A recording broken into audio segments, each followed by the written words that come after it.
Hello and welcome to another episode of Breakfast with the Lazy Gaming Guys. Today we're talking about post E3, where we were going to talk about, essentially we're going to talk about everything that happened at E3 last week in this one little compilation video, until the Nintendo decided, hey, you know what we're going to do? We're going to show you 30 minutes of almost every one of our games that we announced. So this is mostly talking about Nintendo. Because Nintendo decided, you know what? There's plenty of other people who did stuff. Like, they didn't talk about the Alien game that came out. They're going to make it. We bought the games. Or you could go the control-delete method. Nintendo decided, hey, we're going to win. No. Josh, did you see the control-delete when they were talking about No Man's Sky? No. What did they say? Or Jacques, they're sitting there, and it's just like, talking about No Man's Sky, and he's like, yeah, it looks like crap. And he's like, they didn't have any grizzled soldiers or anything else. No right? mechs, no gun-crazy aliens threatening to wipe out the universe, no long, brown, narrow corridors, no post-apocalyptic buildings. It's like they went to E3 and forgot to bring a game. Yes. Sadly, that is probably how a lot of people feel about most of the games at E3.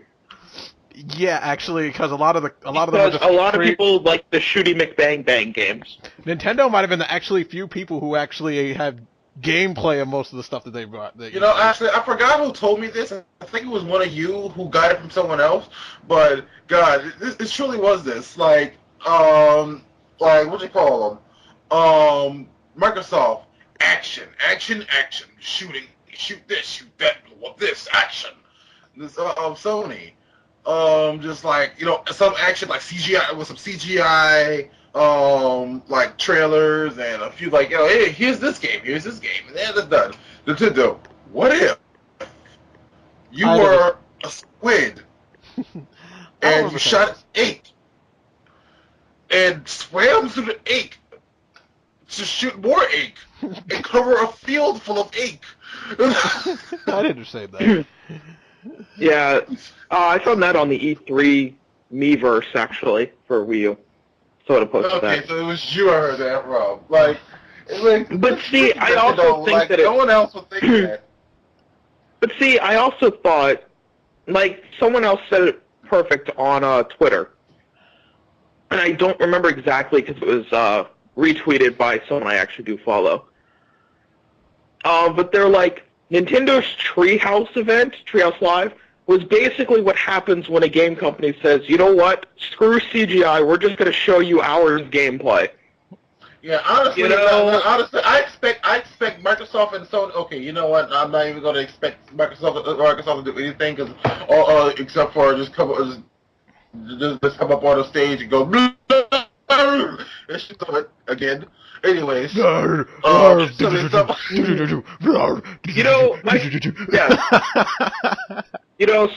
White people's dialogue in a Spike Lee movie is more realistic than freaking Microsoft actually doing something like Treehouse Live. Could I get fries with that? Yeah, I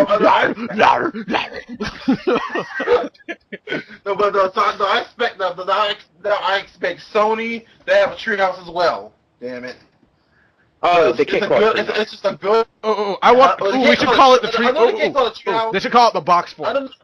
Wait, no, the Xbox is the box fort. Sony has a pillow. Sony has a pillow house. No, they should call it Tree Move.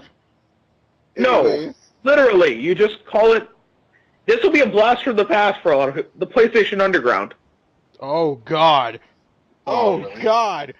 Oh God. The PlayStation Underground was always where you got demo discs and like gameplay videos of stuff. God, they should call it that. It would actually fit perfect for them showing off gameplay and stuff. God, they should call it that. That's a good idea. But no, I fully expect Sony to do that. If they don't do that, they fail in competing with Nintendo. Because Nintendo has a damn good idea, and they won E3 with it. Well, to be honest, like, I basically just had Nintendo Treehouse Live just going when I was doing stuff. I had to watch it all post because I could not sit there and watch all of that all day. I don't know. Like I said, I just kind of threw Twitch on my 360, and while I was cleaning and stuff like that, I just had Twitch playing on Treehouse Live. Oh no! But So let's get to Microsoft first, since they were the first ones. I don't remember Microsoft even doing much of anything after. Okay, I will say, like, pretty much Microsoft, I didn't see much of them after the press conferences. I mean, I saw a little bit of The Witcher 3 when IGN was showing that off. But pretty much they didn't show anything other than what we had already just saw during the gameplay in the actual press conference. They were playing through the exact same mission and all that, and I'm like, okay. I mean, yeah, you're hearing some interview stuff, like interviewer, but the interviewer was, like, the guy being interviewed from the company was really bad. But the game looks, I mean, seeing the gameplay footage and hearing the developer, yeah, if you like Witcher 2, you'll like Witcher 3. If not, too bad, it's the same game. IGN really liked it. The fans on IGN really like Witcher, apparently. Yeah, IGN's fans rate Witcher CV3. I do not agree with that. Duh. I mean, I'll probably end up getting Witcher 3 because I think The Witcher 2 is kind of fun, but like it's not one of my favorite looking forward to games of E3. That's all we have to say still about didn't Microsoft, see anything isn't it? more about Dead Rising 3's DLC. Mm-hmm. I don't think there's much Well, more to say. It's already at this out. point, all I can think people can do is just post up gameplay video of it. Yeah, I think it's already Yeah. out, so, like, there's not really much Yeah, more but to it's say. like I would have Go liked get them it. to show off a little bit more of it while there, for people that don't have Xbox Ones. Oh, yeah. Because there was... so I don't really have anything about Microsoft to talk about, really. Because I don't know if they're even going to have that... Well, like, everything after, stuff that I have to talk about is pretty much Genius rather than Microsoft. Like, it's for multi-platform. Yeah, most of the stuff I have talked about multi-platform. Like, they did talk about... I did see some stuff about Alien Isolation, which... it better be better than the Alien Colonial Marines, because Alien Colonial Marines destroyed pretty much, I feel, is another destruction of the Alien franchise, along with Alien versus Predator and the... Julian, I think they've learned their lessons. And Alien Revolution, or whatever the hell the last... No, I think they actually learned their lessons from Alien Colonial Marines. I hope so. No, Julian. When they released that game, shortly after releasing it, they got sued by fans. Oh, wow. Claiming false advertisement because their E3 trailers and the back of the box lied to them completely, saying that this was a fun, playable game. Bold-faced lies. And they actually won that lawsuit, by the way. Wow. Wow. Who say gamers don't have a voice? Wow, and then H.R. Geiger no wonder H.R. Geiger died. Apparently his fans filled him with love, and then he's like, I can pass from this world now. But yeah, so I think they learned their lesson from that. Too bad the dude never got to see a good game from his friend from the creatures he created. Sad. But Wait, which game is this? Aliens. The guy who came up with ideas for the aliens, he died. He died like a couple weeks ago. He died like the week before E3 or on E3, I can't remember, but still. But it's like, yeah, whatever. But anywho. May he rest in peace. Mm-hmm. And I hope he never plays that game. series dies on.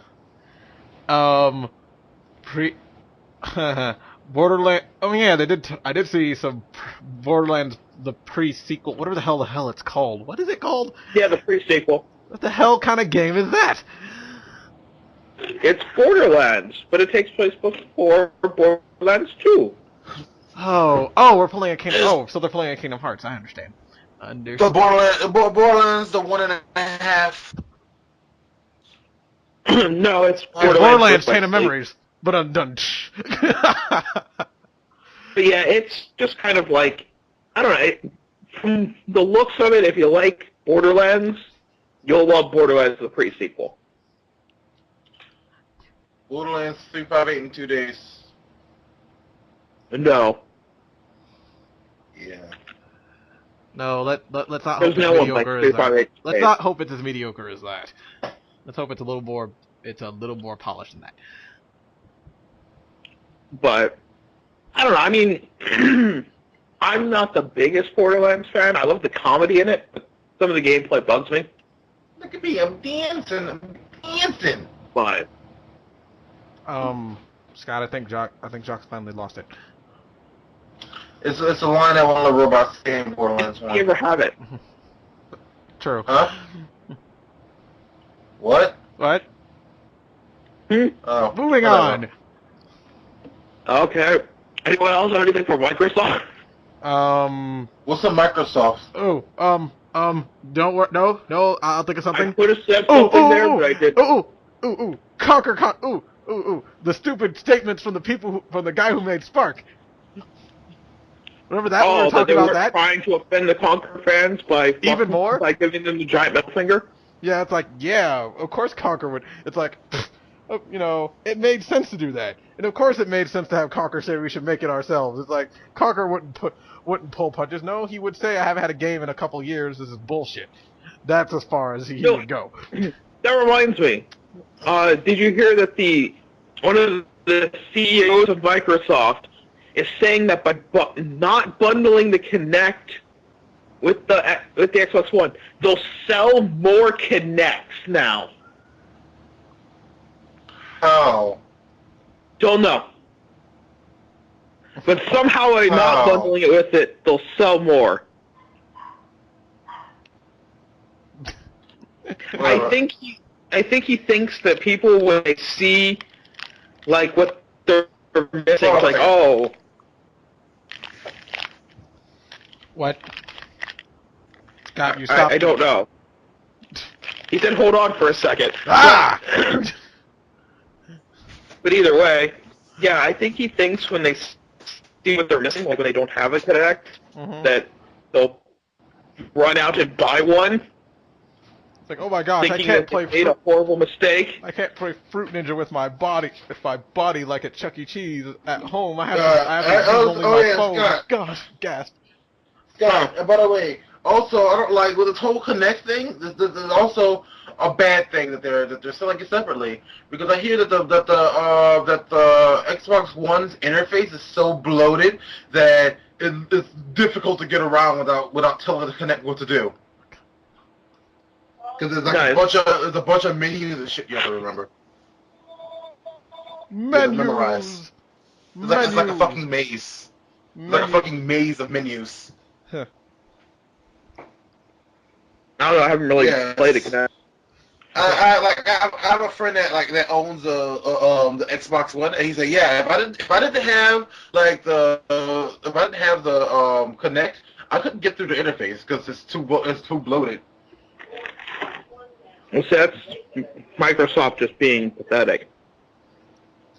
Well, that's what happens when you make an interface system that has more stuff on it than Windows 8 does.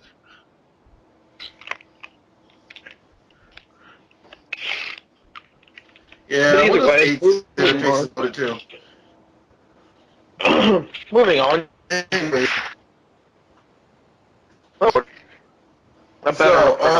Than all that.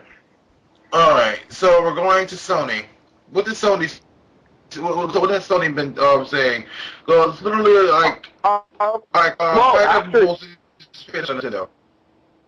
after the press conference, Square Enix came out and announced Final Fantasy Type 0, which is a remake of a Japanese PSP game, and then they decided to crap on all the fans.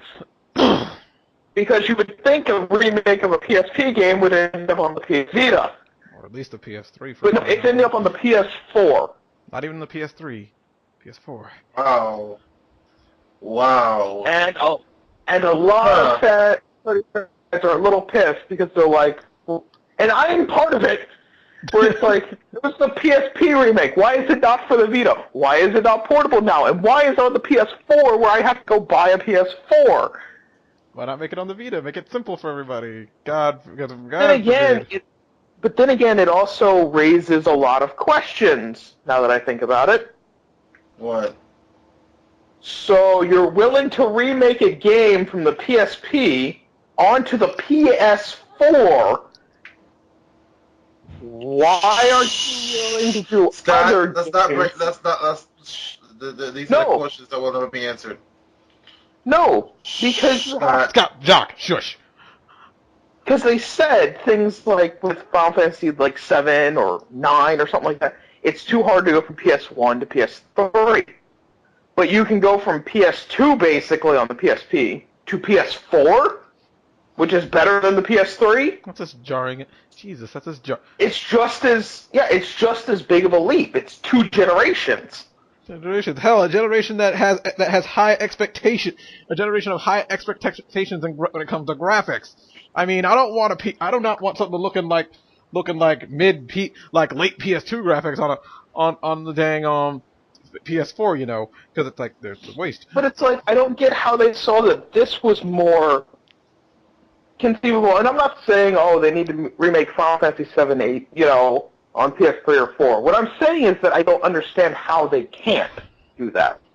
actually, nah, I really don't care if they remake any of them. So I'm I gonna don't, be out of this. like I said, I don't either. I just don't understand how they can argue that we can't do it, and then they do it with a different game, basically. Mm-hmm. Actually, what I think they should do is remake Final Fantasy 7 in the style of Final Fantasy 6. That'd be interesting. I think they should remake Final Fantasy 7 and change some of the things in the plot.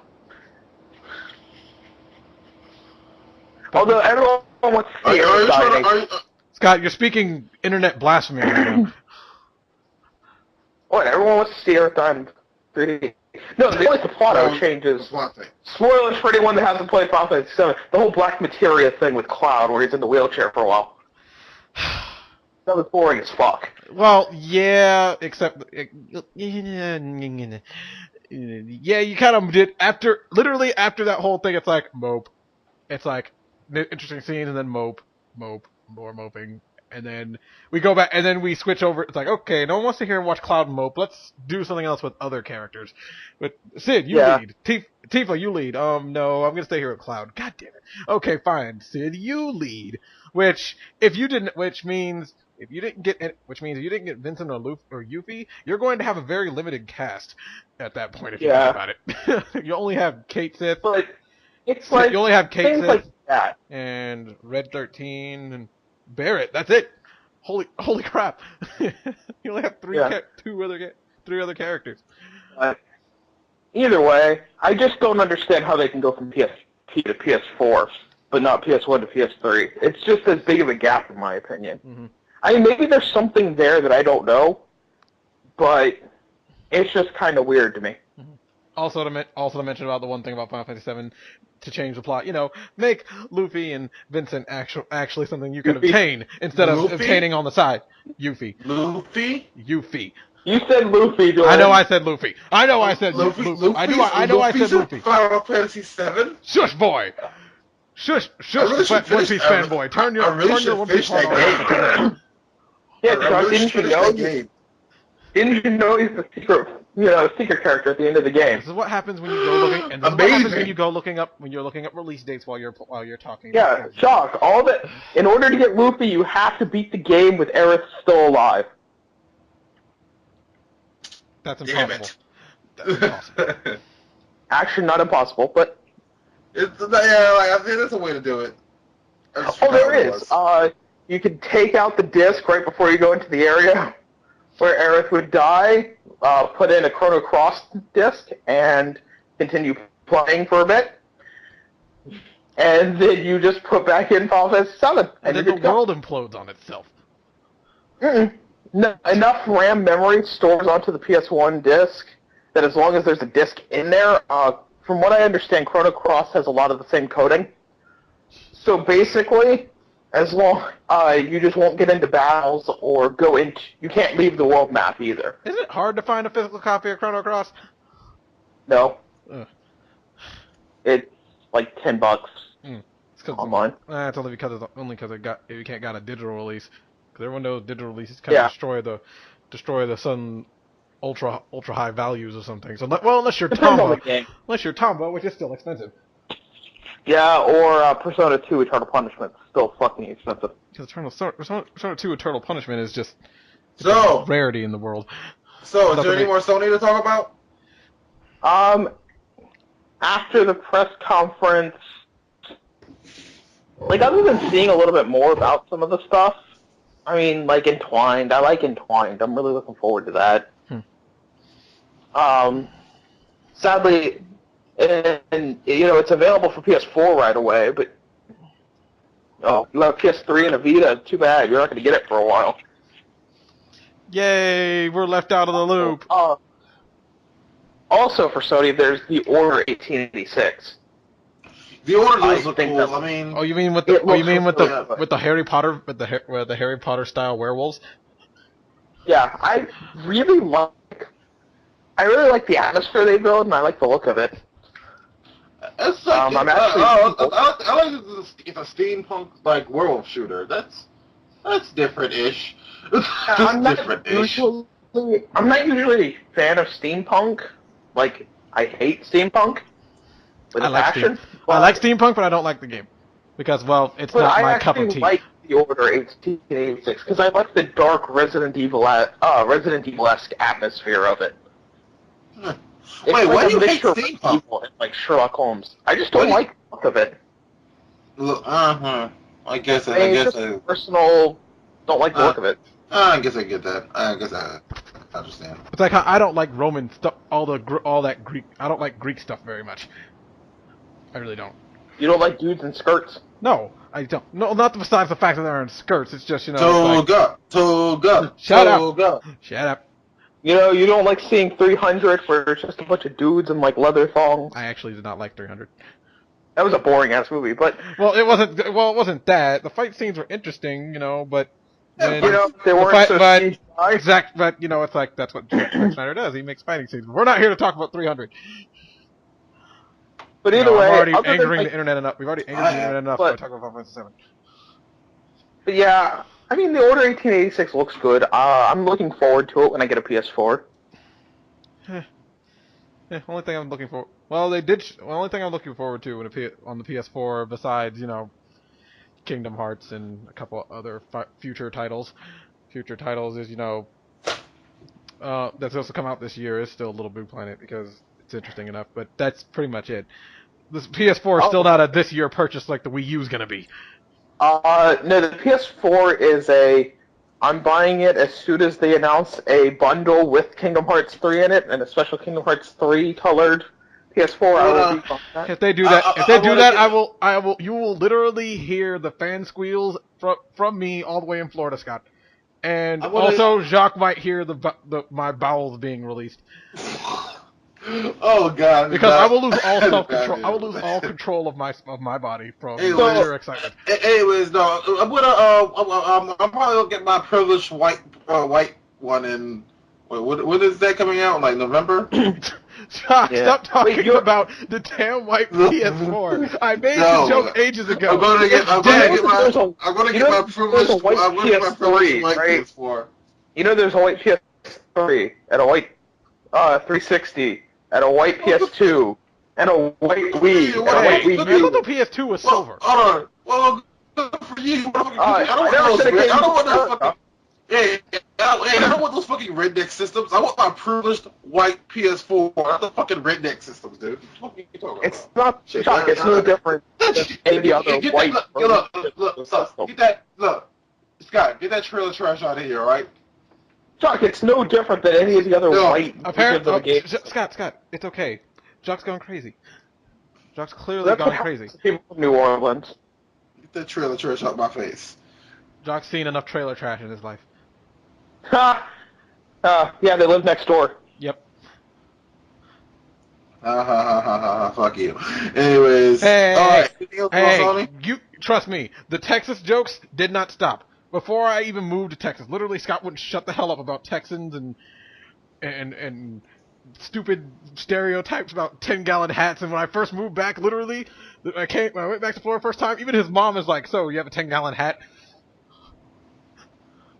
Like, no, hey, I didn't have to make those jokes. SpongeBob made a lot of those jokes for me. Shut up.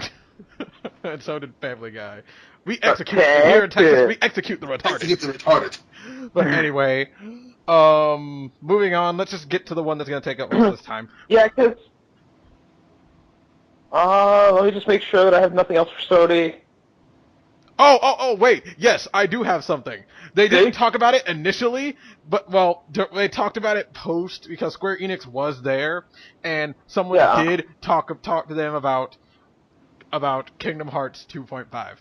About, like, what they were, and, all the new developments for for the people who don't follow it like crazy like I do. Yeah. But there's not much new other than it's the Final Mix versions. So, like in Birth by Sleep, you get to fight Monstro, and No. in Kingdom Hearts 2, you get to fight the freaking Sentiment, or Lingering Sentiment. Yeah. Widely Hey. regarded as the hardest boss of any Kingdom Hearts game. Yeah, it's ridiculous. But yeah, so you get to fight things like that. You also get to refight every organization member in Kingdom Hearts 2. Yay. I'm Chain of happy. Memories. You get some cool new abilities like one, I like the fact that you can like level up, that you get limit mode, and when you level up limit mode, you get dodge roll, and then Yay. and then what you call you have this attack called Magna Slash, where you jump in the air, put cast magnet around you, and draw all the Jock, enemies to you've you, already and then seen this. slash them. Jock, you've already seen this move. Jock, you've already Yeah, experienced this Magnet move. was already Yeah, in. You experience magnet. It's magnet spiral, just like in Birth by Sleep. Yeah. It's just Magnet. Unfortunately, now the move's kind of lost its magnet fin, and it's more of magnet finish, where you use a magnet and then you bring in instead of where you do the same thing like in Birth by Sleep, except it does more damage because it's a finisher and it's a combo finish. It's still And pretty you cool. do realize Magnet's in regular Kingdom Hearts too, right, Jock? No, I know Magnet is in regular Kingdom Hearts 2. I'm just saying that Magnet Slash, where you literally cast Magnet around you to draw the enemies to you. It's like literally an attack where you attack right after doing Magnet. Yeah. Like I said, it's a finishing move where he casts magnet like when when he usually does his little this is it kind of thing, like this is it, yeah, one of those shouts. He uses that instead of like using that Or you one could just aerial use a slash magnet and then that explosion. explosion attack. Well, yeah, well you can't use magnet then explosion because unless you have the stupid. Speedruns beg to differ. Yeah, because they somehow lower the combo counts. You can lower You the just combo don't add count. any combo pluses. You don't add any combo pluses, you can pretty much do that.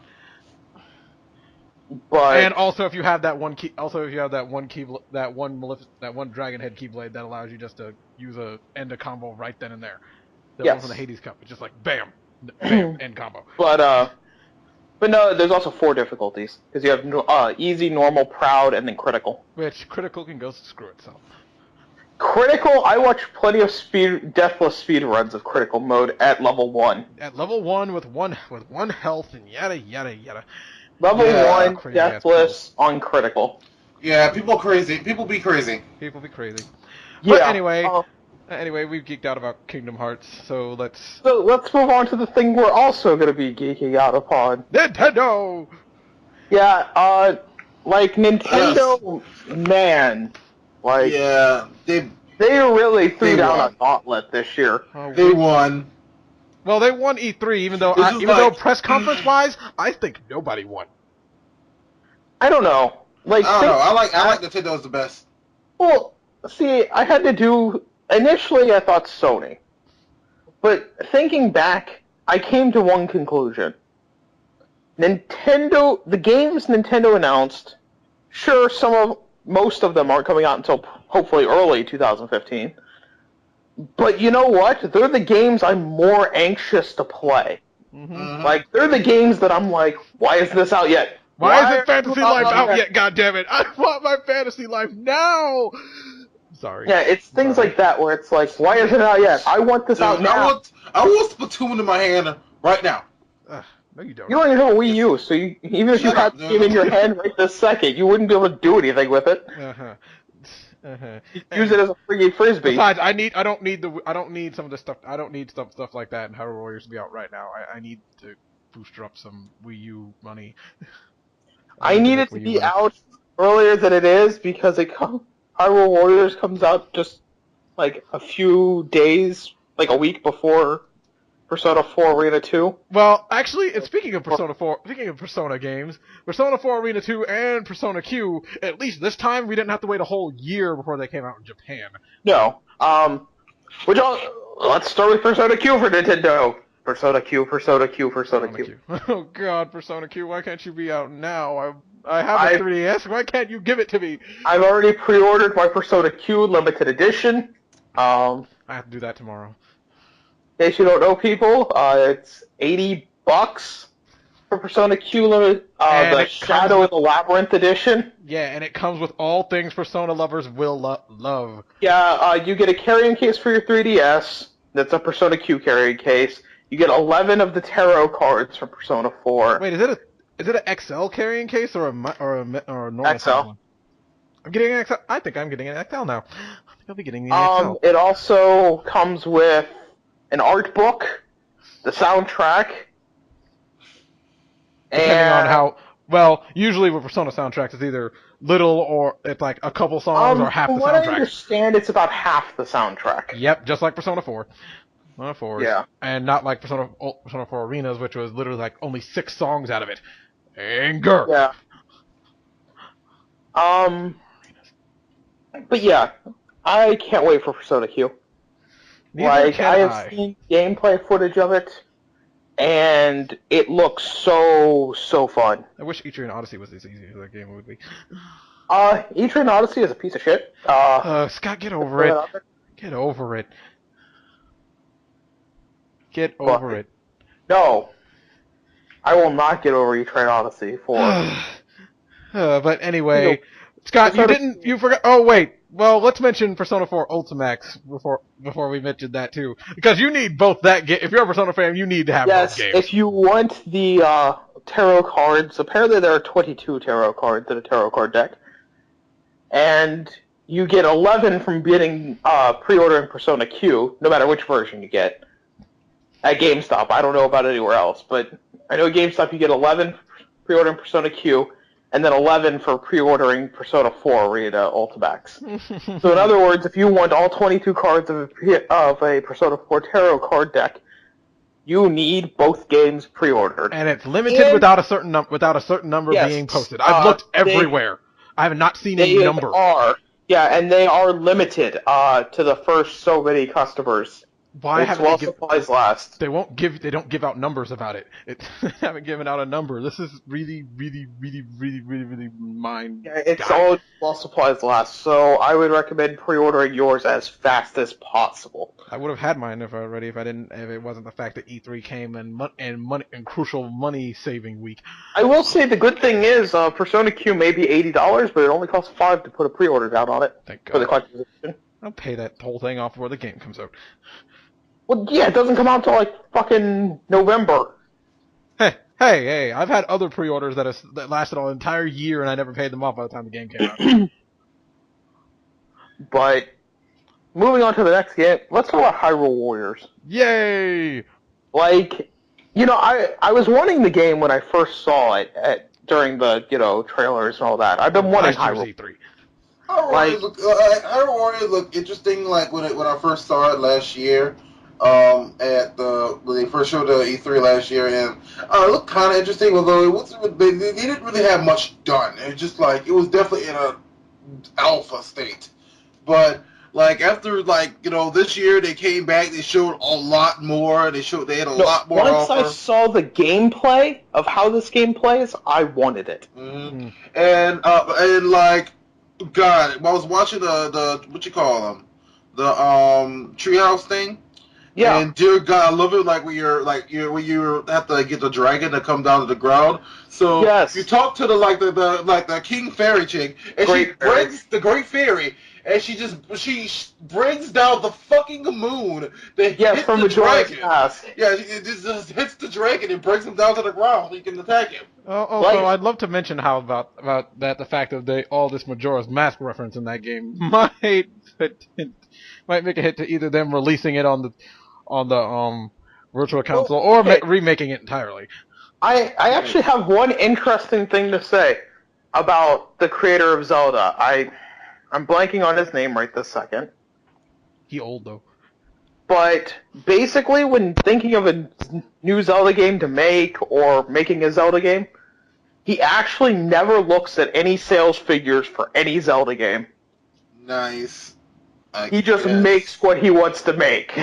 Wait. So he must have really liked Ocarina of Time then. Yeah, he must have really like Ocarina of Time. Yeah, he never looks at any sales figures.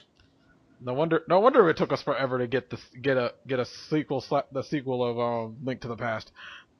Yeah, but you know what? It's better that it took that long because the 3DS is really capable of giving it a great home, basically. Yeah, I'm so glad. Yep, and it's better off it be. And it's like, now we need a sequel to Link's Awakening. I'd like that, but yeah. So while we're on the topic of Zelda from Hyrule Warriors, let's talk about the new Zelda game. Ugh, Yeah. Okay. Did they say anything else about that? Literally, I couldn't find any the information entire about it. internet is torn in half about the whole Link. Is it Link? Is it not Link? Half of them are like, it's Link. Don't be dumb. The other half is like, is it a female Link? Can we make a new Link ourselves? I guarantee it's Link, but the bigger question is, people are asking, is Link a boy or girl in this? I'm wondering if he's customizable. Because to be honest, I wouldn't mind a female Link. Like, nothing set in stone says Link has to be a boy. That's true. Although that would Except make they say he and all the him and Yeah, but you're call him talking young boy in the games. But you're talking Legends Beyond Time. Plus, this could happen later in the Hyrule Historia timeline. Or even earlier. Because you're talking, what if this happens after the end point of the Hyrule Historia timeline right now? Like, it's actually after every one of the other games has already happened. Actually, Oh, that'd that be a would be good. cool. Actually, that would be that. I think that'd be the best thing to happen because now we wouldn't have to. So then we wouldn't have to have any links to I don't know. Skyward. Any silly links to Skyward. The stuff happened in the Skyward Sword. Because it's like, that way, if it's a female Link, well, yeah. They've always said he and all that because in the past of their timeline, they were. But at the same time, even if they said he, you got to figure, it's been, these games mainly take place hundreds of years later. Okay, look, this is the what I want to say. It's been so long that they forgot the guy's real name, so they keep calling him Link. There you go. Technically, Link is supposed to be the generic name for the hero of time. But the hero of time is whoever you want him to be. Just like Zelda is... What I'm saying is, when you think about it, these people had actual names. They just, well, it's been a while, so we're going to call them Link. Well, yeah. Technically, they never... How should I put this? They never really call them Link. They're called just the hero of time. Yeah. They never actually remember the name Link. Okay, what I'm saying is, if they can't remember their names, it's not too far-fetched to not remember their sex, is what I'm saying. I'm just agreeing with you. Well, yeah, and that's what I was getting at as well. It's been like hundreds of years. They probably wouldn't know that, details get distorted and stuff like that through time. The only consistency is the naming of the princess. Well, yeah, because all princesses are named Zelda. Which is confusing. Yeah, Hello, Grandma Zelda. Hello, Grandma Zelda. Hello, Great Grandma Zelda.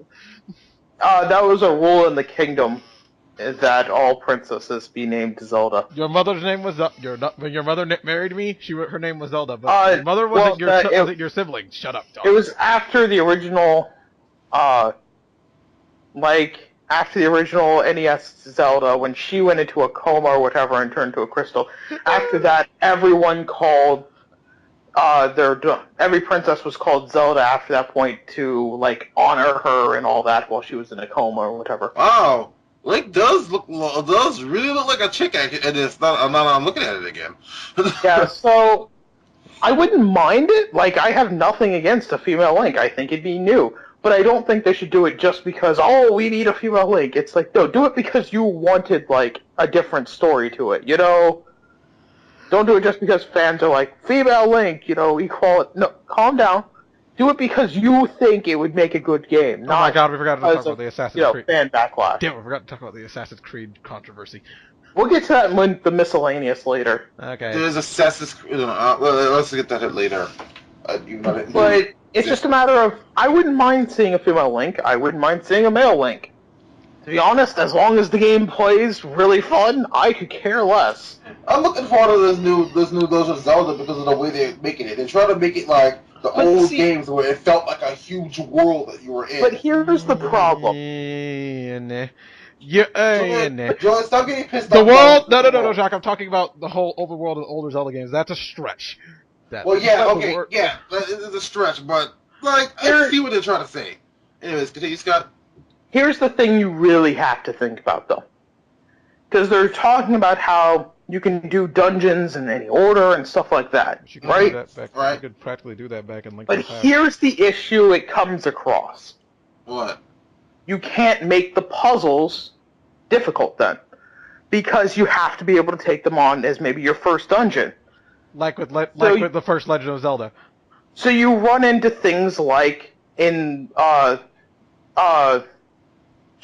Link Between Worlds, where the dungeons are pretty piss easy.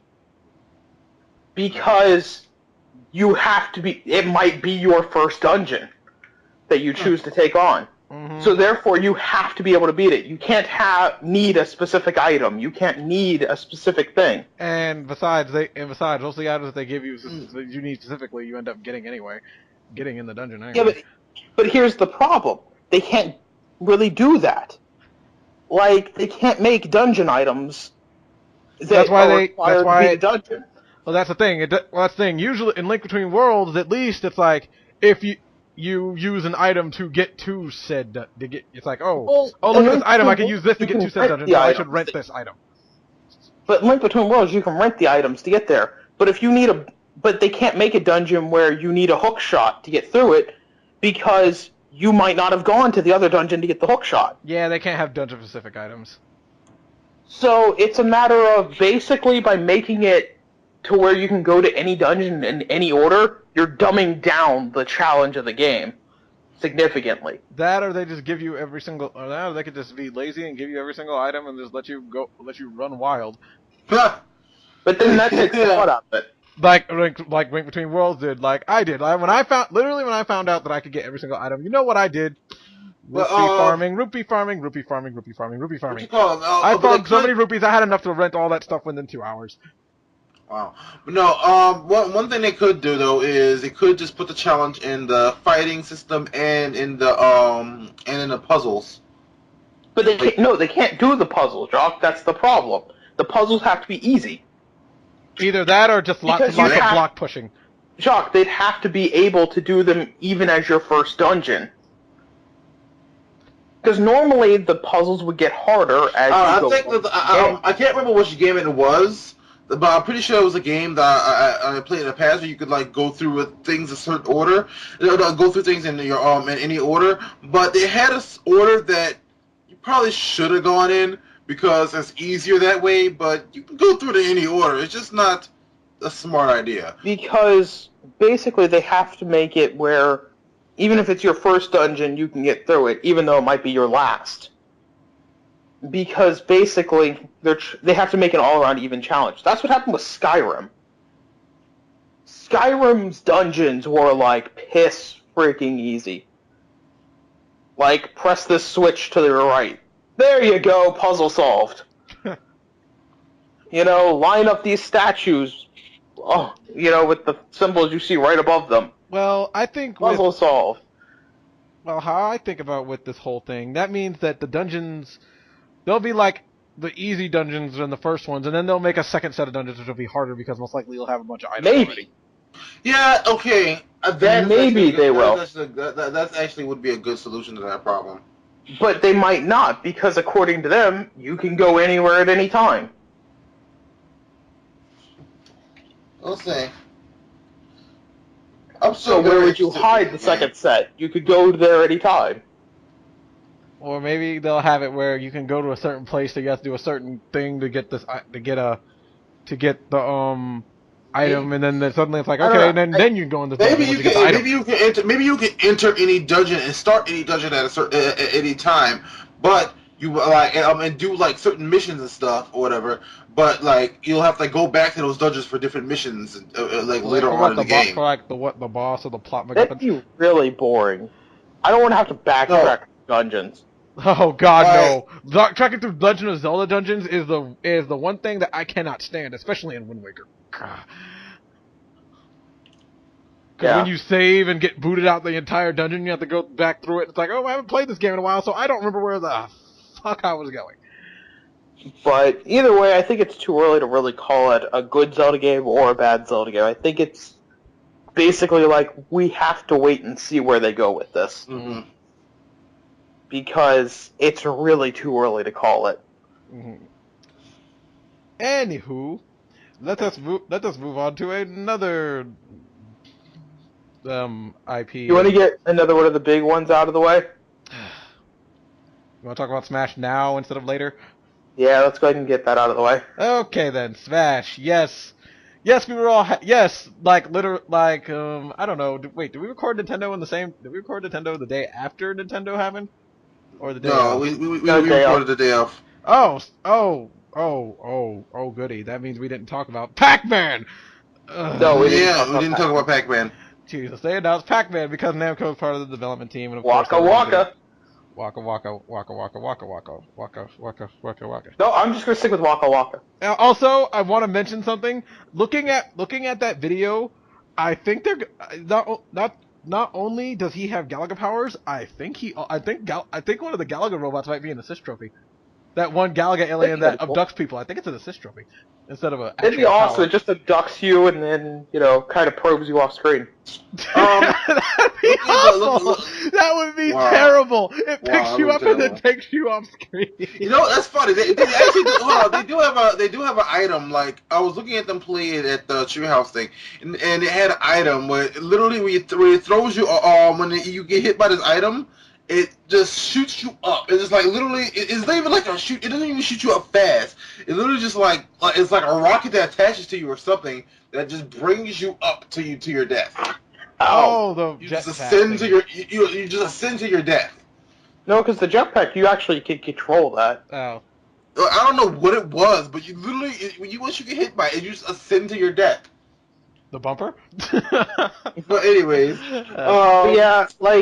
then also the Pac-Man trailer also kind of maybe sets up Game & Watch being back. Maybe. I thought that was confirmed. No, it's not confirmed yet. It's not confirmed. It's just at the end of the Pac-Man thing, it shows both him and Game & Watch standing next to each other. We're still waiting on that. And well, okay, I've given up on my worries about Ness and Captain Falcon being in the game because it's like, come on. Like, come on, if they're not in it, because well, at least Captain Falcon. Ness, he's still in the thing, but Samurai Goro is an assist trophy in that game. Come on. I don't know. We'll find out. I'm really hoping for Captain Falcon. Know what character I heard people back too. say they want in this as a new character? Mr. Driller. What? I wouldn't mind Mr. Driller. Or Jill from Drill Dozer. I don't think you were online when I read the stupid question someone posted on the Smash Brothers Miiverse. Joanne, someone asked if Marth was a girl. There's a lot of the stupid questions. Well, if Marth had a mask on, I'd say he was a girl because it'd be Lucina and we'd get Lucina instead of Marth. They asked that, and someone goes, well, in Fire Emblem Awakening, Marth was a girl. And then you can recruit them, Marth. And then I'm like, Fire Emblem Awakening, that wasn't Marth. That was Lucina, who practically is Marth. She has a name, but still, and so is Chrom, but still, so she has the name Marth. She has her own name. Her name also, Sakurai, Smash Brothers creators. I expect if we're not going to put Lucina in it, I at least want Lucina's skin from Marth. I don't care. No, not the long-haired one. I want the mask. I want the one with the mask. I will say that, yeah, we have to at least see a costume for her. Her or Chrom. Yeah, at least some kind of costume, even if you're not going to throw in a different character. Mm-hmm. Also, I want Ike's costume to be like that one guy who's supposed to be Ike's descendant. From one of the extra downloadable, the extra characters you can recruit in that game, along with Emrin, who I found out last night was voiced by Erin Fitzgerald, the same voice actress as Chie. Good lord, this woman keeps appearing in more things as I look her up. But Yeah, Smash Brothers. I'm happy for the new GameCube controllers. They look nice. I want the Yoshi one. I'm getting the Orb I one. was looking up some things about the about what you call them, the amiibos. I think that's what they're called, right? Amiibos. Yeah. You mean the Poke Smash Brothers? Smash Yeah. Brothermon?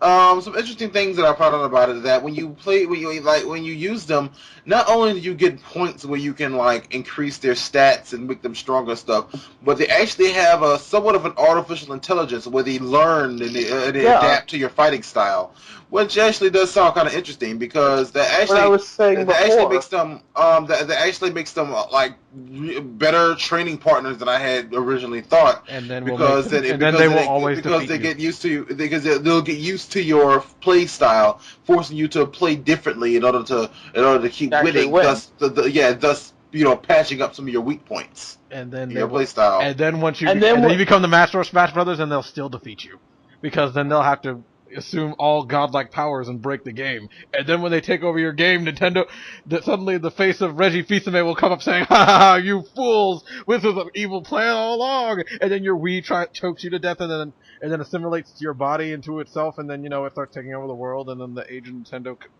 of evil starts as we know it. Well. Okay, moving on. Yeah. Let's get another big one out of the way. Pokemon Omega Ruby and Alpha Sapphire. Jack, go sit in the corner. Yes, you know what you did. But anyway. I can't wait. I wasn't a huge fan of Ruby and Sapphire, but I liked it. Mega I really Sableye. thought it was fun. Mega Sableye is the most broken piece of shit I've ever seen in my life. Oh, like Spiritomb wasn't, and Malamar isn't either. Oh, Julian, did you read about Mega Sableye? No, I didn't. No.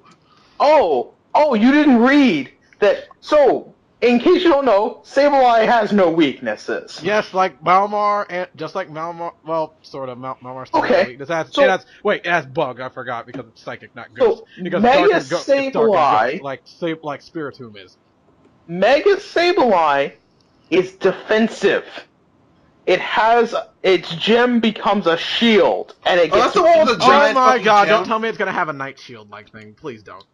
It's got a giant gem as a shield in front of it, like it's psychically holding it up. But basically, it's a huge defensive wall with no weakness. Oh my god! It's pulling a Wobbuffet, isn't it? Pull Wobbuffet, Basically. Oh god, it's broken. I don't want to train a Sableye. Now I don't want to train a Mega Sableye anymore, even though I trained Sableye before it was cool. Yeah, Mega Sableye is broken as fuck. Like, I foresee Mega Sableye being the new Chansey. Like, it's just gonna sit there as a wall. Don't you mean the new Blissey? No, Chansey. Give Chansey a Lucky Egg or whatever, and...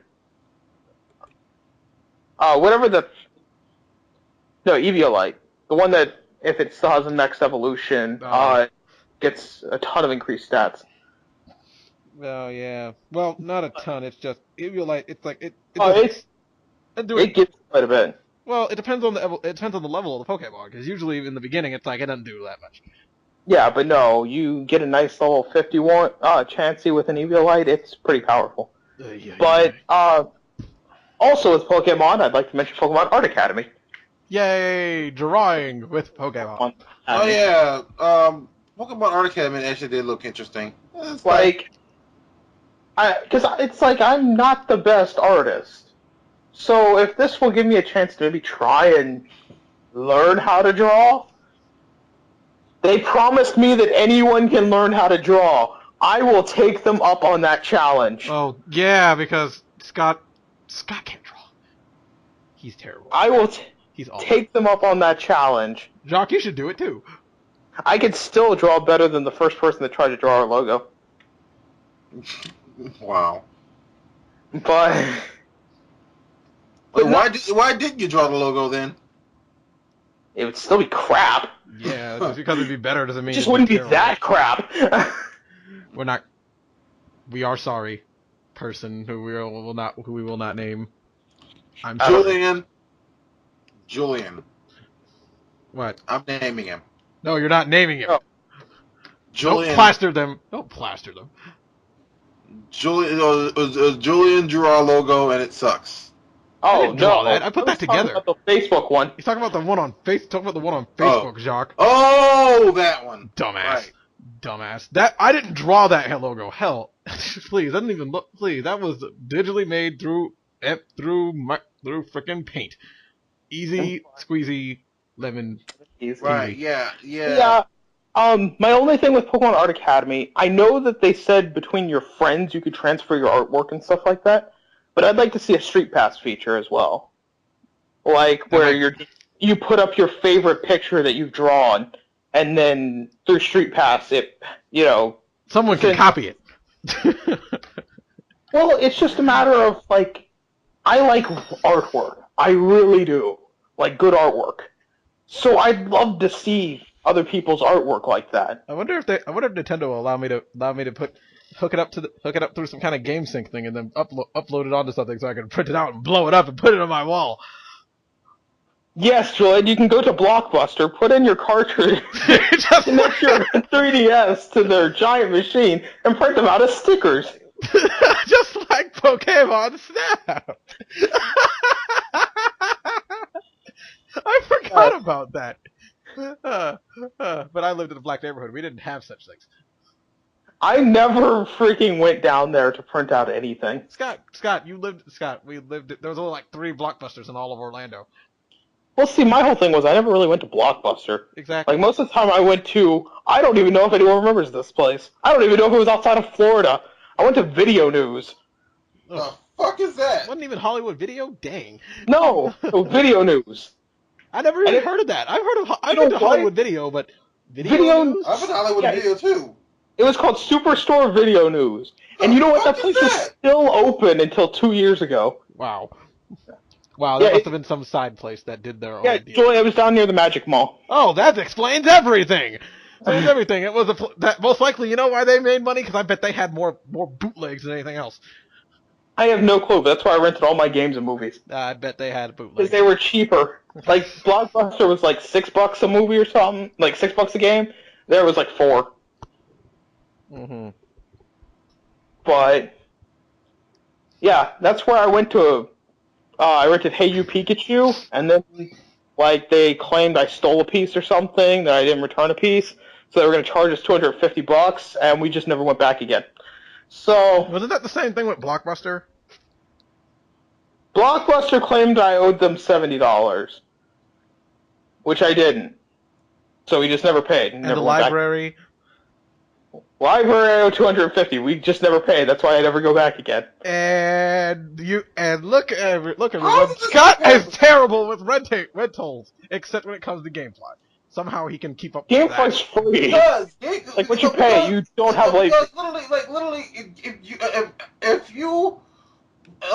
if you have a late fee at GameFly, you can't. You can't. It's not possible. Okay, the only time you could have something along those lines is if you cancel your GameFly subscription and don't send back the game. Like, then they're going to charge you the full price of that game.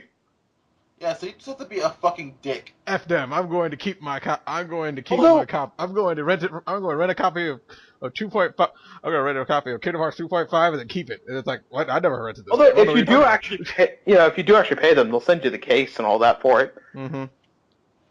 Because the case will be mint condition, the game might not be.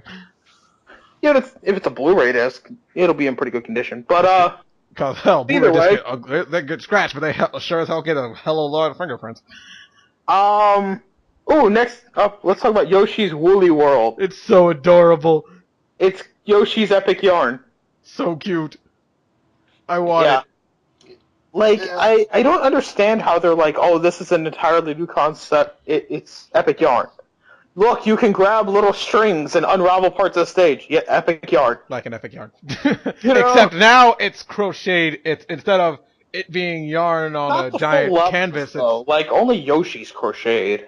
Most of the levels look almost exactly the same as Epic Yarn. Dude, have you actually played Epic Yarn recently? Because I have, and And everything looks kind of flat in Epic Yard. At least in Yoshi's Woolly everything- World, everything it was looks like you're 3D. in a giant at your you're Well, sitting and your okay. grandma randomly decided to crochet everything Nintendo. But then again, it's also then all still, the- you're and then all the collecting enemies beads also- like in Epic Yarn. You're And then all the enemies are also crocheted. Yeah, like I said, everything is crocheted. But yeah, but it's basically, other than that, it's Epic Yarn. yeah, it's still Epic Yard because you collect it's beads, still about- you don't die. You don't die. You pull on strings to unravel parts of the levels. When you You die, can you eat lose beads. you can eat your friend and throw them to their death. Well, in Oh, Kirby, Well, in Epic Yarn. Kirby's Epic Yard, you become a parachute and pretty much just say screw it, and you both can fall to your doom. Oh, and that's the other thing is that Yoshi, becomes like when he ground pounds, he becomes like a little weight and stuff like that. Yeah, he becomes a mallet. Yeah, he becomes a little hammer. So even the fact that he's transforming basically like Kirby from Epic Yard. Wait. Kirby period. Wait, you know what? You know what they should do? They should make the main villain of Kirby's Epic Yarn the main villain in this game. What was the main villain of Kirby's Epic Yarn? Yin Yarn. Yeah, Yin Yarn. Wasn't really creative with that name. Even though technically Yin Yarn, his weapons were crocheting needles Yes. or crochets. So it actually makes sense. So yeah. They should make Yin Yarn the villain. And I'll tell you what, then they can just make this like a whole series of, like, we can have Mario in a knitted environment. Yes, the new Paper Mario game, with Yarn. Yin Yarn then decided we Yin have- Yarn's brother Origami comes in. Yeah. Wait until we have we have our Yarn Metroid. This is Yes, about the to new go Metroid someplace game. Stupid. Metroid Yarn. Okay, you know what? This is stupid. I will have no part of this. I'll be back. This could be like the Sonic storybook series. Except the patchwork. Yarn- Except Nintendo Patchwork series. Yes. Patchwork from Patchwork Star Fox. Although to be fair, Paper Mario actually probably would fit really well as a Yarn thing. Even Because though, instead of actually, looking at some Paper stuff you turn Yarn stuff. but Scott, if you actually look back at some of the stuff for that game, which reminds us of Kirby's Canvas Curse. You mean Rainbow something? Yeah, Rainbow Road or whatever. It kind of looks clay-like. It is. So But are they like they should actually put all these things together and just make some kind of art motif game, kind of artistic motif game. It's Yeah. like, you It's know, like so stop motion Metroid game. no, Aw. God, I hate the clay look. I really do. You said stop motion about play. I meant action figures. I mean action figures. Yeah. Like stop motion I hate action stop figure motion ones. though. Stop motion. I don't find stop motion entertaining. I love stop motion. But we all like. Never mind. Oh, Yeah, like it's- what? Robot Chicken. Robot Chicken. That's because it has good jokes. But either way, I'm really looking forward to Yoshi's Woolly World. And then you want to talk about Splatoons? Splatoon. Ink everywhere. Yeah, Ink it up, people. Splatoons is a new IP from Nintendo, and I plan on supporting it because Yeah, And it I looks expect really, and it looks I really expect fun. a- I mean, I expect an assist trophy that brings back the tripping. what? Yeah, I said it. what? An assist trophy that makes assist trophy from Splatoon. It comes out, starts squirting ink everywhere, and people trip on it, and they triple trip Oh. on it. Yep. I guess. Mm-hmm. Because But it never Anyways, tripping. Half the Smash, But most of the Smash world Splatoon- hates me right now. It's like anyways, so much fun. Yeah, it looks fun. I mean, like the thing about Splatoon is what I was hearing is that literally, like if you throw a grenade and you miss, you don't hit an enemy, you're still being useful because you're splattering ink everywhere. If you're shooting at enemies, and you don't, if you're shooting all around to try and hit enemies and you're not hitting anybody, you still being useful because you're still splatting ink everywhere. Unfortunately, Which is I already the fun can of the see a decent tactic that will work. Literally have everybody stand on the line and just shoot ink going forward. No, you want to know And the tactic that's been popping up as as the most popular is camping, where you just hide in your own ink in the base and then pop up out of it when someone shows up and then shoot them in the back Take that, you bastard. Also, Jacques, I demand that we must be blue. That we must have blue ink. Yeah, I know. Blue. Because we'd have blue I ink hair. understand. We'd have blue ink hair. I We'd be blue understand, Julian. squids. I get But the Julian, reference. you would have to be pink to be the Rose Brigade. No, Rose Brigade after this No, we have to make the reference. We have to make the reference first, and then we can be the Rose Brigade. No. Squid Girl reference. No. Rose Brigade. You started the Rose Brigade, and you're not going to abandon it now. I won't. I'm not abandoning it. It's just for a round between us. We can. By the way, and again we will be taking I don't know. I don't know if we'll be taking open applications for who wants to the join Rose Brigade. Yes, No. we're taking open. We must take open applications. We will start the Rose Brigade. We will take over the world because we will be ready when Nintendo tries to take over our minds. Is that what we'll call our fans? The Rose Brigade? We should do that. We should start. Ooh. If we play if we play a game that has an online game that has a clan in it, we should call it the Rose Brigade. Yeah, you might as well. We might as well start calling our fans the Rose Brigade. We should call everything, all the group things we do in the Rose Brigade. We'd be like the Angry Army. Yeah, or a bunch of groups have names for their people. We're the Rose Brigade now, apparently. Brigade. Oh, Either way. We should have the other people of Nerd Up Media become part of the Rose Brigade. I think they're part of their own groups. But the Rose Brigade. No. Rose Brigade. No. They have their own groups. Aww. They just work with the Rose Brigade. We all if they ever get into an MMO or anything, they're joining the Rose Brigade. But we are the Rose Brigade. You shall prepare to be assimilated. So, Julian, I want you to work on making a Rose Brigade Super Sentai opening. Like a song. But that means I'd have to have multiple different shades of pink to tell everyone apart. Hold on. So, while Jacques away from the thing, why don't we talk about Professor Layton versus Phoenix Wright? Oh my god! You mean the two game series? One game series I haven't touched, and the one other game series I rented and I never looked back when I returned it.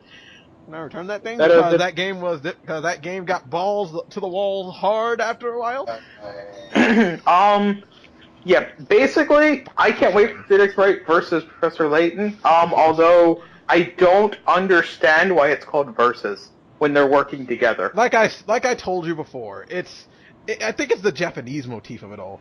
Because they keep calling crossovers Versus half the time. It's either cross or Versus. But it would have made so much more sense to say Professor Layton cross Phoenix Wright than to say Versus, because I was highly expecting them to be on opposite sides.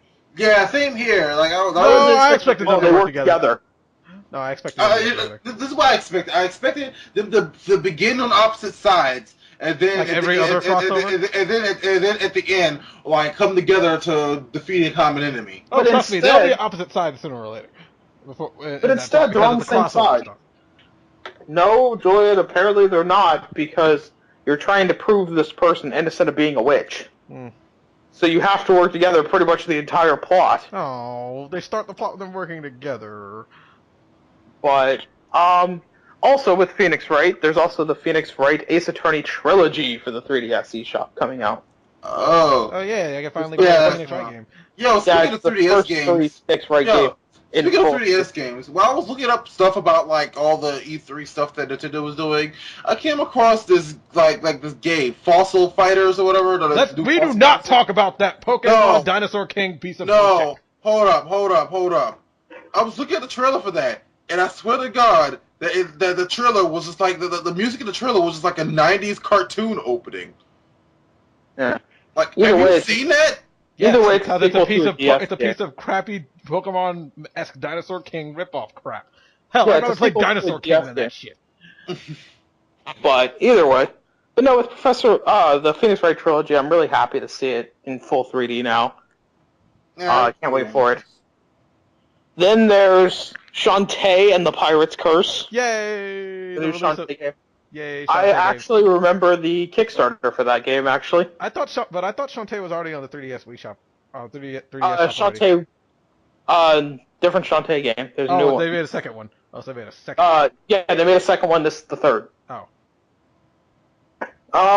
Let me just quickly go through some of these eShop ones. I'll be buying Yu-Gi-Oh! World Duel Carnival. I'm getting Shovel Knight. Because I'm not getting it on the PC. Yeah. But I can't wait to get Yu-Gi-Oh! Zexal World Duel Carnival. Just because it's the cheapest way to play Yu-Gi-Oh! Oh yeah, shit. I'm trying to remember the name of this game. Shoot, hold up. I wonder what platform Shaq Fu 2 is gonna be. Shaq Fu 2. I can't wait to Yeah, see. it got all of its funding and more. Yeah, I know. I heard. I can't wait for it. Even though it's a beat 'em up, not a fighting game. So, still gonna be fun. I want Shaq to kick ass out of a dinosaur. Here's another eShop game that I'm looking forward to: is Citizens of Earth. Citizens of Earth looks great. Oh, you mean that? Okay, okay. What? This is one game called Codename Steam. No, it's called C.O.D.E Steam. Anyways, No, pronounce it right. Look, no, literally. There is a period between each of those letters. Look, Yeah. whatever. Anyway, It's not like how you say the YMCA is one word. look. All right, so Because it wouldn't make any sense. the Yimka. Codename Steam. Do you guys know anything about Codename Steam? Like anything about? Yeah, I watched the gameplay of it. I don't like it. I haven't Look. seen any of it yet. Okay, Julian. Okay, get this. It's a game where you're part of the special ops, like you're the steampunk It's a steampunk world. Yeah, and you're part of the special ops made by Abraham Lincoln in order to stop the evil aliens from taking over the world. That's got to be the shortest premise ever. Problem is, the gameplay looks like shit. No, like You know what it- movie like, I wish they made a game? You know what? Speaking of Abraham Lincoln, why did they make a video game out of Abraham Lincoln Vampire Hunter? I don't know. They probably did. No, they No, didn't. they didn't. No, just like we didn't, Julian. Just like we didn't know about that Game of Thrones game until like recently. Jock, You Jock, didn't? They didn't. Jock, they didn't. I've looked it up. Jacques, I knew about that Game of Thrones game like when it came out. Like they had pre-order bonuses and everything for it. Yeah. We don't Well, talk about the it looks like garbage anyways. But anyway, look. So, yeah, but no, like, even the guy, he was, like, doing the, like, video, like, talking about the, like talking about talking about the game, the announcer, whatever. No, it was the announcer. He was the translator. Even the translator, like, while he was sitting there, like, translating what the Japanese guy was saying, he chuckled when he got to the aliens part. You could just hear, Yeah, like, It's like the aliens. the game sounds good, and then you get to the gameplay, and then it completely ruins it. Like the gameplay is like horrible, in my opinion. Oh, and then another game that was that was talked about in the Treehouse thing was the new Xenoblade, which looks more interesting. Xenoblade Chronicles X. It looks Yeah. better than Xenoblade Chronicles.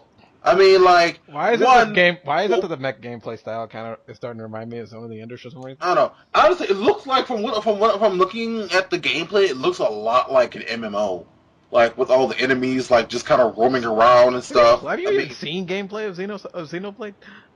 Yeah, I haven't seen nothing. Xenoblade pretty much was that exact thing. Wow. Yeah, and another thing too, like then I was just like, I'm sorry, when I was looking at it, they was talking about how you had normal like attacks, like that you press one button to like, do these normal attacks, and then you had these special attacks that use TP, and they're called arts. I was like, Yeah, just like Xenoblade. What? Tales of? Just like Xenoblade Chronicles for the Wii. Mm. It's the exact same fighting system, except unless they changed it, Xenoblade Chronicles only had auto attack.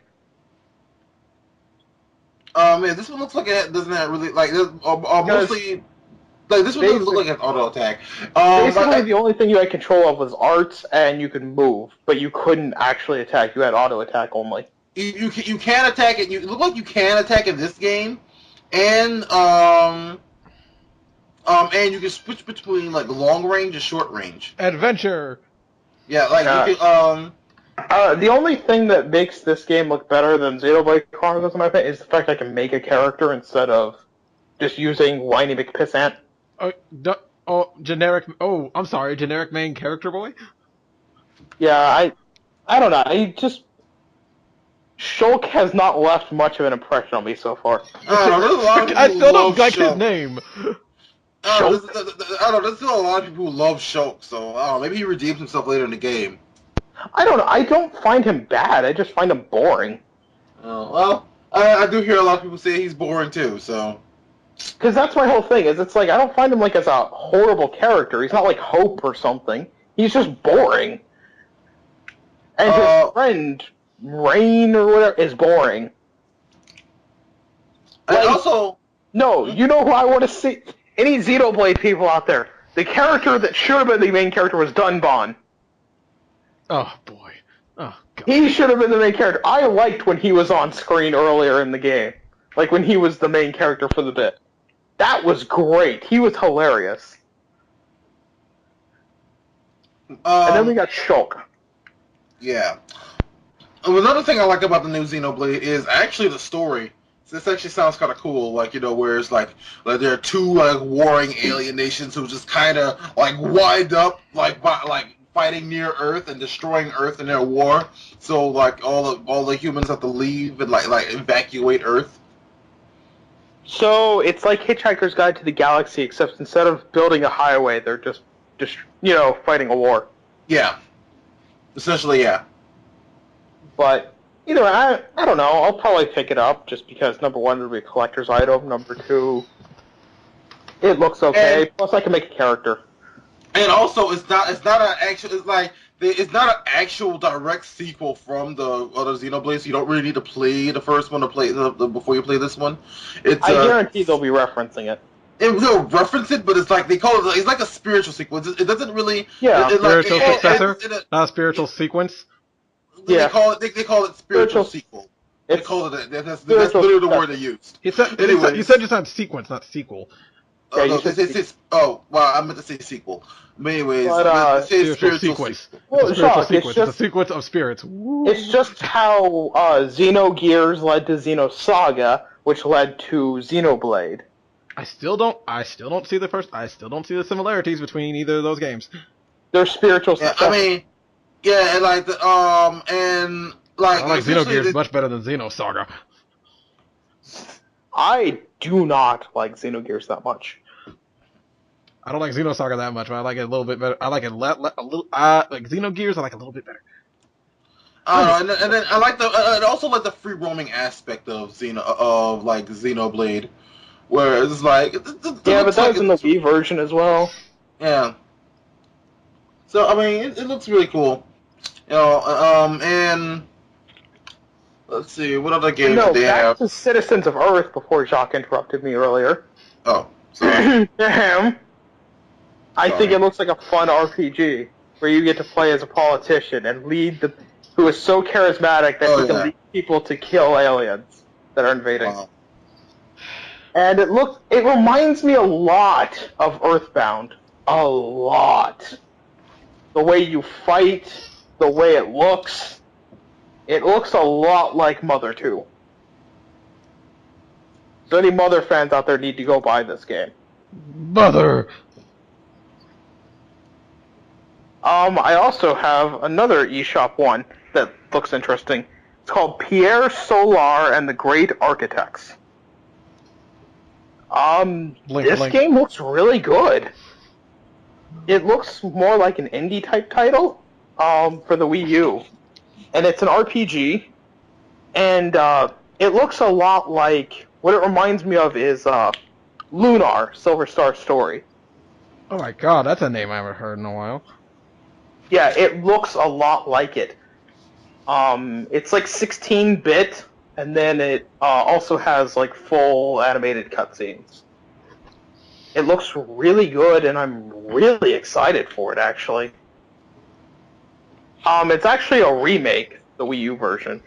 So I don't know where the original was, but according to the trailer, it's a remake. Mm-hmm. Like an updated version. And then and then also for the 3D, also for Nintendo, they also talked about the Monster Hunter 4 Ultimate and what else? Other game was it that I was gonna bring up? Fudge. I I'm gonna forgot. bring up Tears for the Final Fantasy. Devil's Third. Oh yeah, and Devil's Third. That was third. Yeah, that game completely out of left field for me. It's just I don't like think it's that good. After Mad World on the Wii, I'm not really shocked. There's Like, always one M-rated Or television. No More Heroes. Or No More Heroes 2. And now Bayonetta. Yeah, Nintendo's had quite a few M-rated games. yeah, but no, this one just seems like overly Let's all violent. remember the Super Nintendo had Mortal like, Kombat 2. This one just seems And like Killer Instinct. completely violent.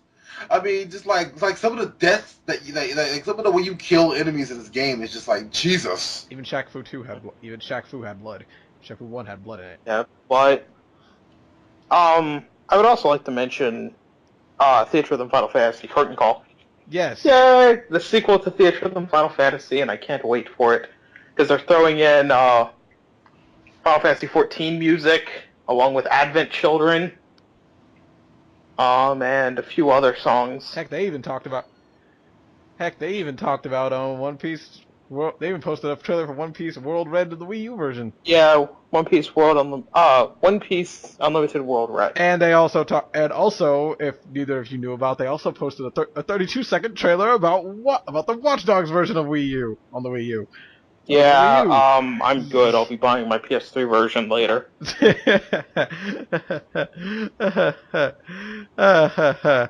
Oh boy! And then there's the heinous evil that is Fossil Fighters and God no. Talk about Fossil Fighters. Let's talk about a good game. Let's talk about Fantasy Life. No, before we talk about that, let's get this one Sonic thing out of the way. Let's talk about Sonic Boom. 3DS one looks horrible. The Wii U one I'm actually slightly interested in. Sonic what now? Sonic Boom. Nope. Don't know what you're talking about. Unfortunately, now it exists for me because I'm slightly interested in it a little bit. No, Julian. No. Actually, I have something against Sonic Boom. I have something against Sonic Boom. It's called Knuckles. No, it's called Arms. Anyways. Arms? Knuckles' arms. My god, he's like a gorilla. Well, anyways, I'm talking about Sonic's gameplay. And no, I have something like... Especially Sonic and Amy's gameplay. No, specifically, I have something against the trailer. Like, when first I had nothing really against Sonic Boom, but after, like, seeing the trailer, there was something, like, if to pay attention to something, it's something that bugs me a little bit. It's at the end of it. It says continue the story on 3DS and Cartoon Network. You didn't know that the games each have different stories. Yeah. So in other words, they're splitting the story throughout all three. Either that or they're making extended shit. Bastards. No. Actually, the 3DS has a completely different title than the Wii U version. It's a completely different story. Yeah. So I'm it's like if you took TV show story arcs. The Wii U version is a story arc. The 3DS version is a story arc. So here's the thing. Here's the thing.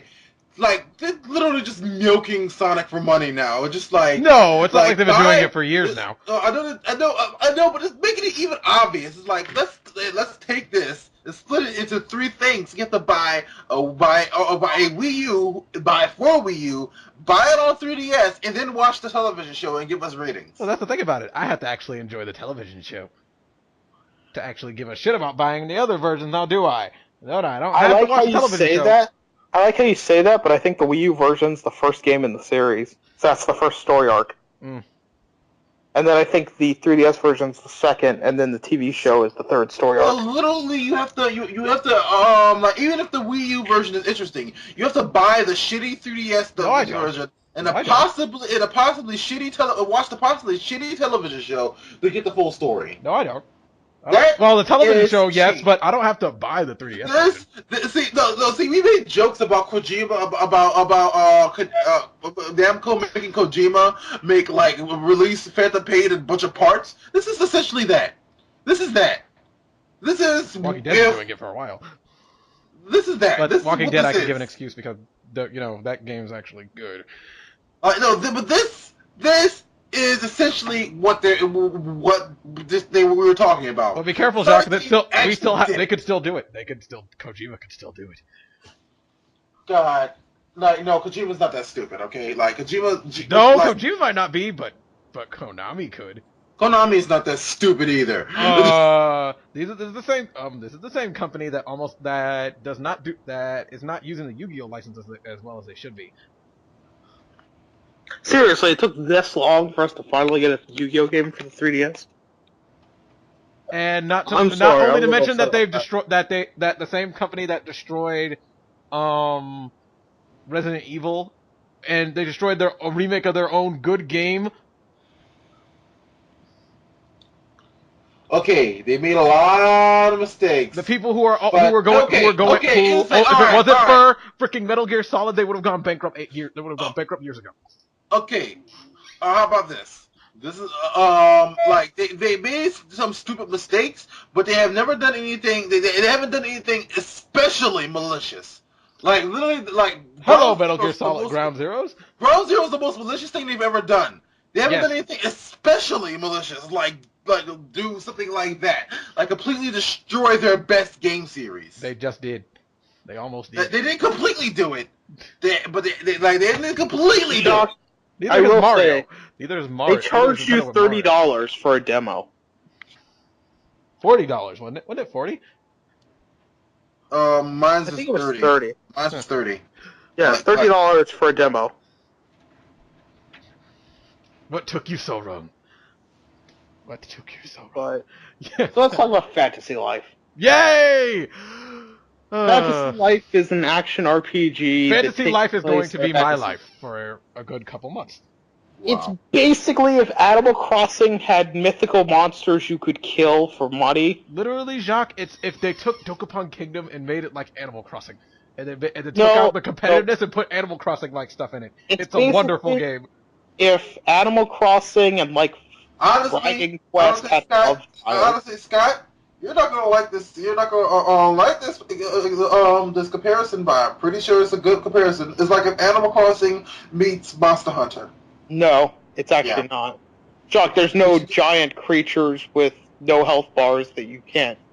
Well, the everything in the game, Jock, is balanced. Like you can go, you can like you go out and like hunt creatures and gather items in order to make better weapons. To go out and kill more things. Okay, you can do that in Rune Factory too. Well, fine then. How about an Animal Crossing meet? But Jacques, Monster Hunter, like everything in this game is designed that you can kill it by yourself. There aren't. Unlike Monster Hunter. Well, you can kill things by yourself in Monster Hunter. It's just not a good idea. Monster Hunter really, really relies on you to be able to play online or with friends. No, you actually. Yeah, Ragnarok Odyssey, and the part of Jock, Odyssey that's I the got point of Monster Hunter. Oh no, actually no. You can get NPCs. Like Jock, there is an offline and an offline version. There's an offline and an online version. If you ever watch any trailers for Monster Hunter and stuff, it's always talking about teaming up with your friends. You look on the because it's fun to play with your friends. That's right. But Jock, they heavily imply and reinforce that you're gonna need a team, whereas this is like, do it on your own. You know, don't be a little pussy and team up with people. Do it on your own, bitch. I think you can also hire NPCs to help you in this too. No. Also, the art style for ignoring the both of you two, the art style for Fantasy Life is just, God, it looks beautiful. I like it. I love it. It's the Professor Layton art style. I know. That's why I got Professor Layton in the first place. So the art style was so. It's the same creator as Professor Layton. Yes. So, hopefully they do not bring over the convoluted puzzles. What's that, Droid? You want some really extreme puzzles? My goodness, if he does that, if he does that ruin Fantasy Life for me, I will find this person and send them to the puzzle creating hell they came from. That will ruin Fantasy Life for you? Do you hate puzzles that much? Jacques, you've never played Professor Layton. You don't know how hard those puzzles get. They actually do get pretty freaking challenging. I mean, mind-racking. Hell, puzzles, usually I don't have that big of a problem with puzzles. I'm serious. Puzzles do not make me want to pull my hair out more than math problems do. Wait, you have hair?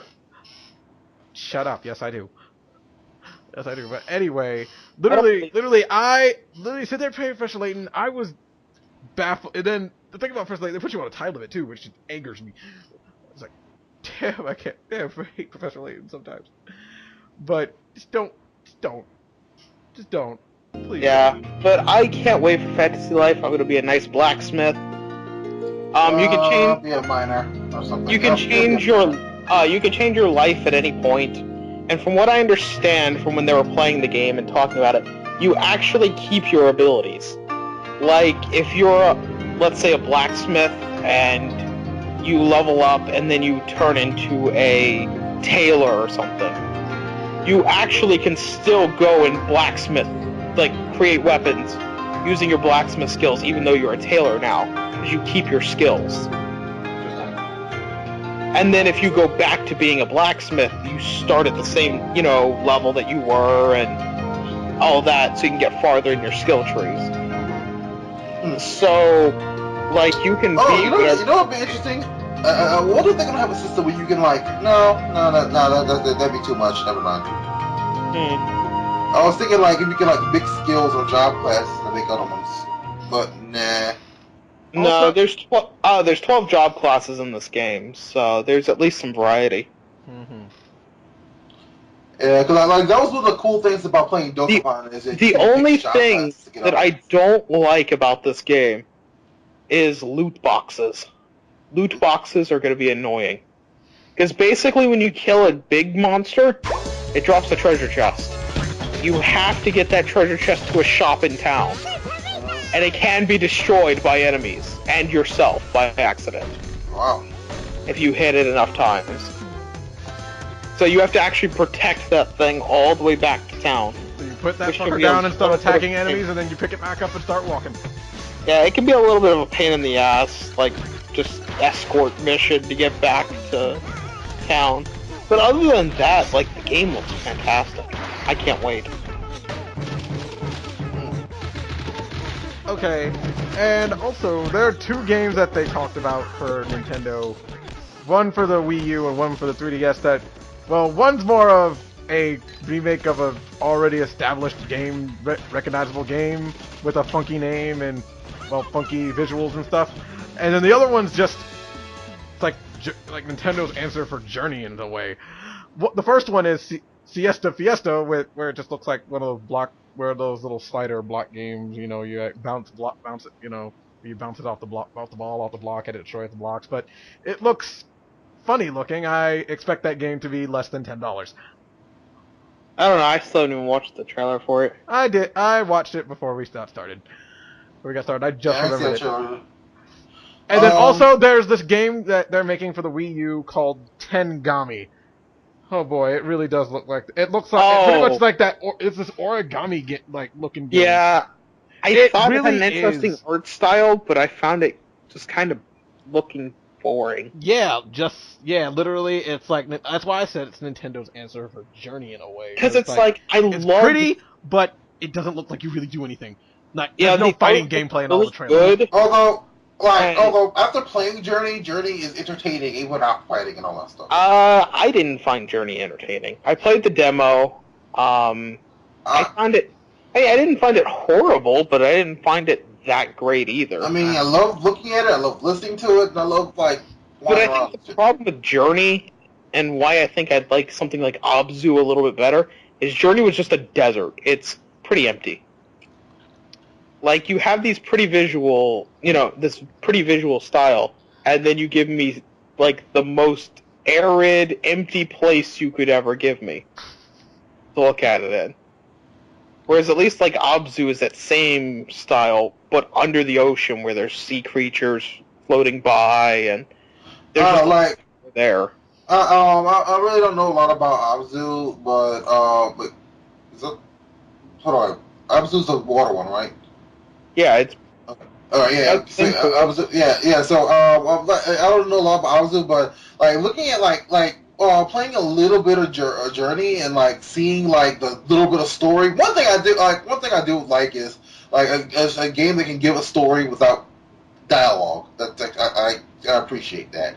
That's actually kind of cool. And second is like sometimes where the visuals, even though it was in a desert, it was still stunning. Yeah, but I think I would have been happier if they had given me a nicer place to look at, like Abzu does.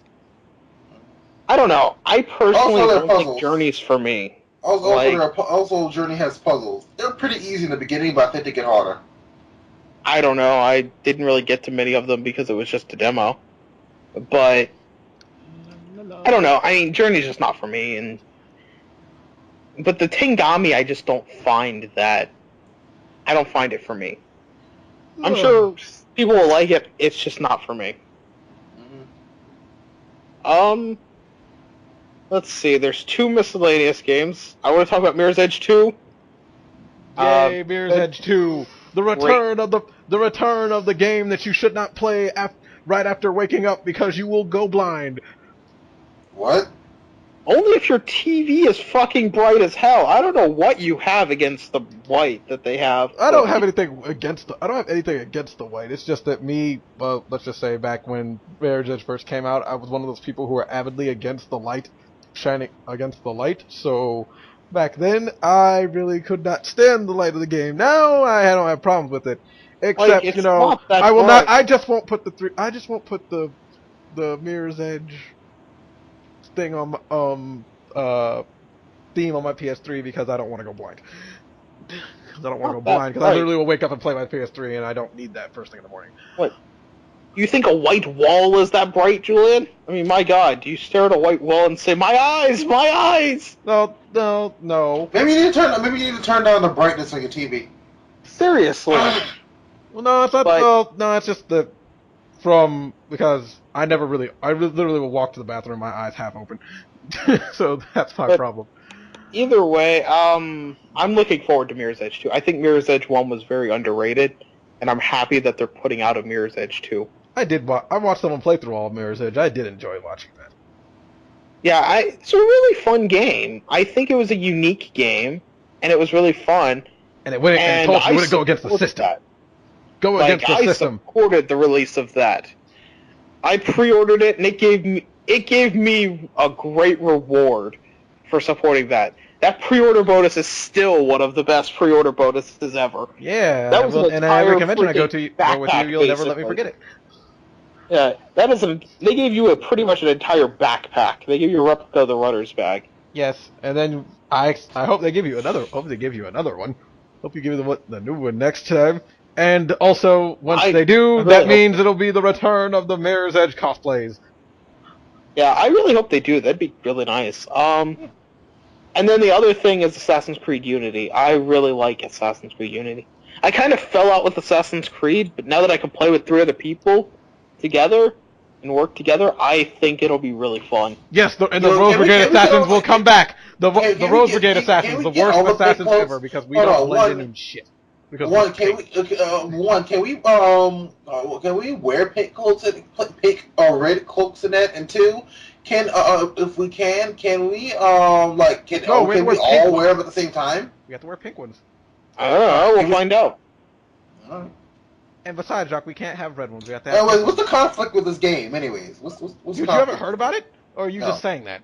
No, you didn't hear one of the developers play as female assassin. Said that it's too hard to make female assassins, and then literally the next day that some other developers came up and just said, no, he's wrong. We could do it. We could do it. We could do it. It only takes like a couple hours. That's it. But see, here's my thoughts on it. I could be wrong. I don't just jump down my throat. But 5 minutes. Literally, I don't think you would even notice much. Because, okay, they're wearing these big cloaks, so I doubt you'd really notice boobs unless they're pretty darn big. They're pretty darn big, or they gave the assassins skimpy girl clothes like they do most female assassins. Yeah, so it's like if they gave her the same outfit, you really wouldn't notice her boobs anyway. She's got a cloak. Like, all of the multiplayer characters have their cloaks up, so you can't see a face much anyway. And you don't really and you wouldn't be able to see long hair. Or their or really make out their chests, for that matter. So basically, how do you know one of them isn't female? You have no idea. If I showed you a bunch of cloaked people with their hoods up, would you really be able to tell, oh, that one's female? And besides, they live in France. Oh, France. They're all sissy men, and they'd be all sissy-looking men anyway. You couldn't tell. But no, my whole thought is just the fact that I don't think that a female assassin would look that different. Like, I would think that the female assassin... I mean, I could be wrong, but I don't think that their model would really look that different unless they were trying to make them stand out more. Then everyone would complain that, oh, well, they're making them wear skimpier clothing to show off their boobs or something. And it's like, well, if they didn't show off their boobs, how would you even know it's a girl? Because they'd all be wearing the same outfit, and their boobs would be hidden, so you wouldn't know. So then you'd be complaining that there's no girls. I mean, it's just, to me, I think Ubisoft handled it wrong. Like, I think they could have just... The guy who said that, yeah, the guy who opened his mouth should have opened it. But at the same time, I don't see it as big of an issue because of the way characters look in Assassin's Creed multiplayer. Like, it's not, from what I can tell, it's not the same as the game, where, like, he takes the hood off and you can see a face and the hair and all that. Like, it's basically, you will never see their face, from what I can tell. You'll never see them without the hood on. Meaning that you'll have no idea what they actually look like. None at all. And like I said, I could be wrong. I mean, I just think that Ubisoft handled it wrong, but I don't think that they're in the wrong.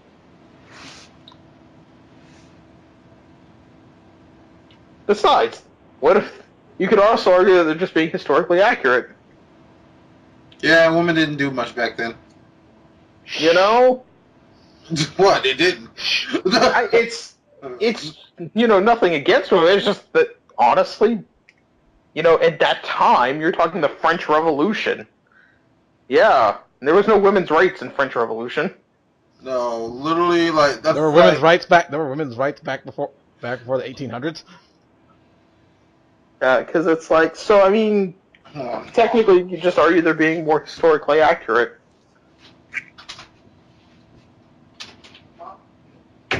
But overall, I think, the whole conflict with Ubisoft is just a little bit of looking for something to complain about. Mm-hmm. Okay.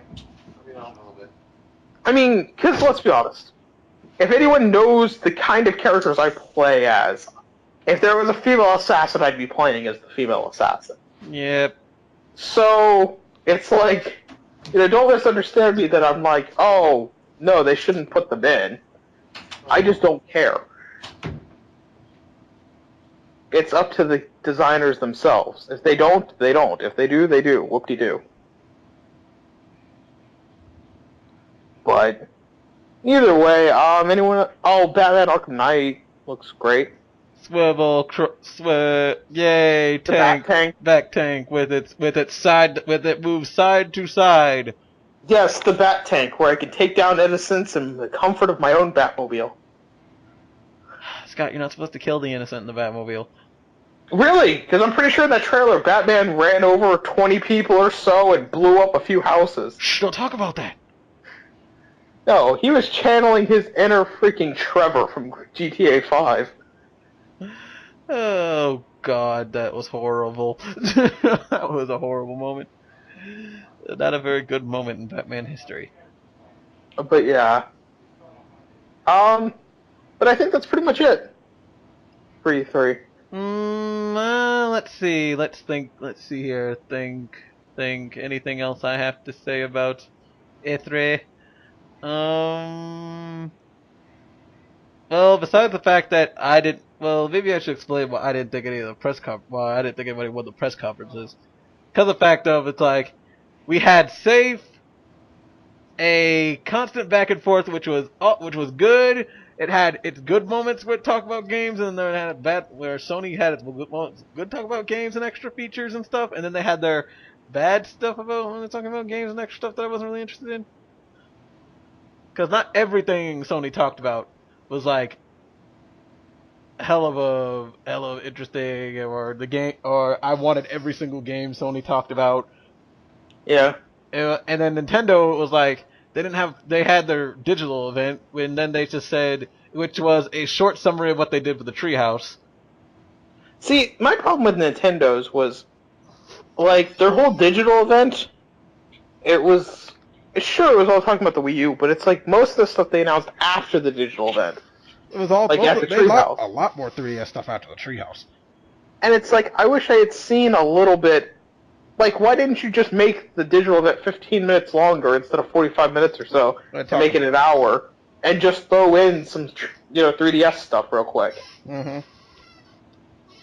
I mean, I understand you're focusing on the Wii U, that's fine, but you focused on it for 45 minutes, and then it's like, granted, they showed one 3DS game, they showed Omega Ruby and Alpha Sapphire, but it's like, other than that, come on, just show us at the end, like, a little trailer of, here's some 3DS games coming out. You know? Like a little collage of 3DS games. But I don't know, I mean, thinking back on it, I think Nintendo definitely won E3, because literally I have been looking forward to a lot of the games they announced. Mm-hmm. And I think, that's right. So I think my choice for best game of E3 would have to go to Fantasy Life. Like, that is the game I am most looking forward to out of E3. What about you, Julian? Wow, I haven't actually given that any thought if I think about it. The best game announced. Even though I told you yesterday to think about that? Shut up, I forgot, okay?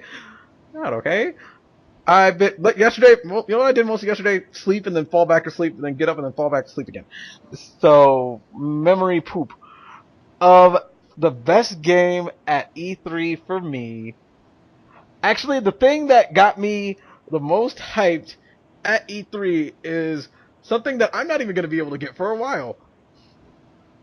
Because literally I was just so hyped up about the way it looked and how interesting it was and all the cameos I could sit there and try and point out to myself.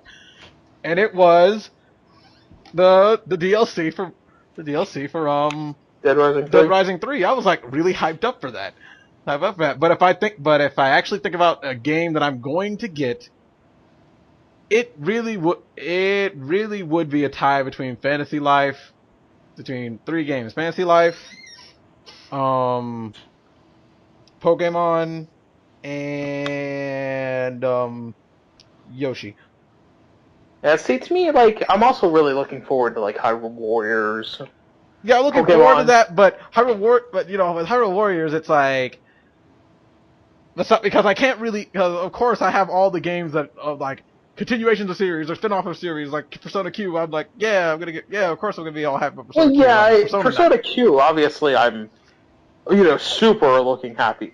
Yes, because for returning titles, for any titles of returning of old things, it's like Persona Q wins hands down. But but it's like, for new games, I would say Fantasy Life would be number one. Because it's like, it's a new IP from Nintendo, and it looks gorgeous. It looks like it's gonna be really fun to play. Mm-hmm. So, yeah, I'll have to pick it up and play with you guys. Well, you're gonna get a 3DS for Smash anyway. You might as well. Yeah. So, Jacques, what's your best game of E3? Best game of E3? Let's see. Splatoon. Wow. Yeah. It looks pretty fun. Yes, it does, but that's not the game. But Jacques didn't pick the choice I thought he'd pick this time. What? Metal Gear? No. What? Smash? Yes. Yeah. Like, Smash is just like, I don't know. Smash is a given. I'm not as excited for Smash as I am for Splatoon. I mean, I am paying very close attention to Smash and seeing everything. But that's more of, I don't know. Smash, like paying attention to Smash seems more like work now. So Splatoon just seems like fun. That's why I like. That's why I like Splatoon. I will say, Splatoon looks like it'll be a good game. Uh-huh. Like, most of Nintendo's game lineup looks like they'll be really fun games. Yeah, Nintendo, way to go to siphon my wallet dry, you bastard. Dude, between all three, well, okay, I bet. Between Sony and Nintendo, my wallet's gonna be pretty empty this year. Besides the fact of all the stuff that was already going to be coming out anyway for the PS3 anyway before I heard about E3, and for the stuff that was coming out for the 3DS before I heard about E3, it's like, yeah, and Nintendo. Fucking for Nintendo. the Vita. Especially, but on a scale, Nintendo has more games that are coming out than I want.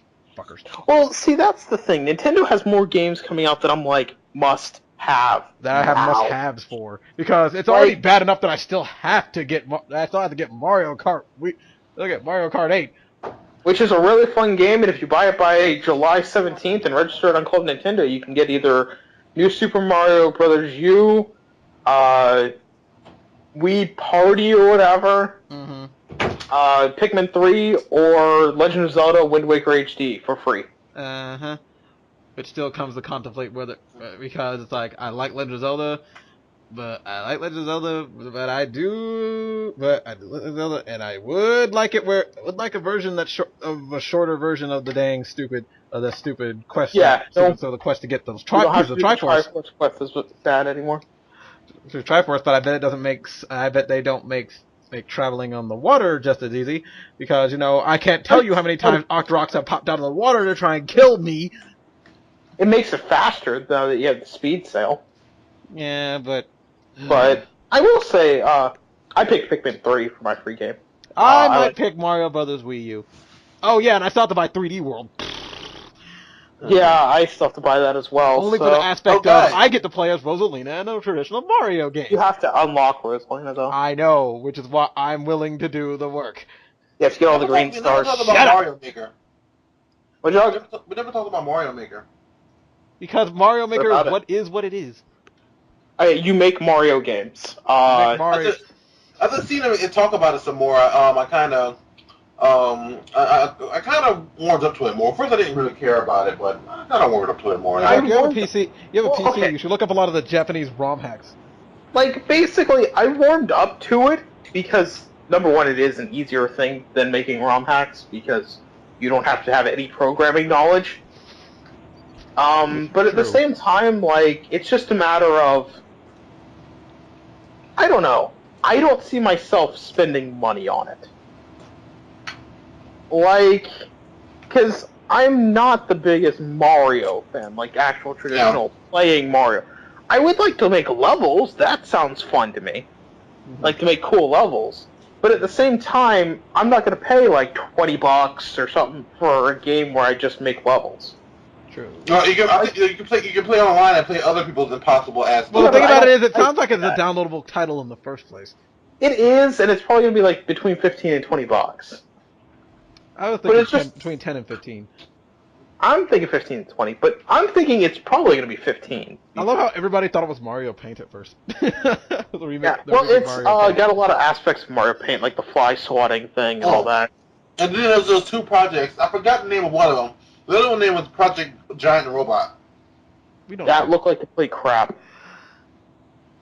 The giant robot lover in me kicked in a little bit, but then it kind of turned up. It's like it's basically try and rotate your body so that you knock over the other robot before you fall over. I was also listening to Curvature and Gaijin Gooba talk about that $60. game, and they did bring up. Gaijin Gooba did bring up one point about that game, or the giant robot game.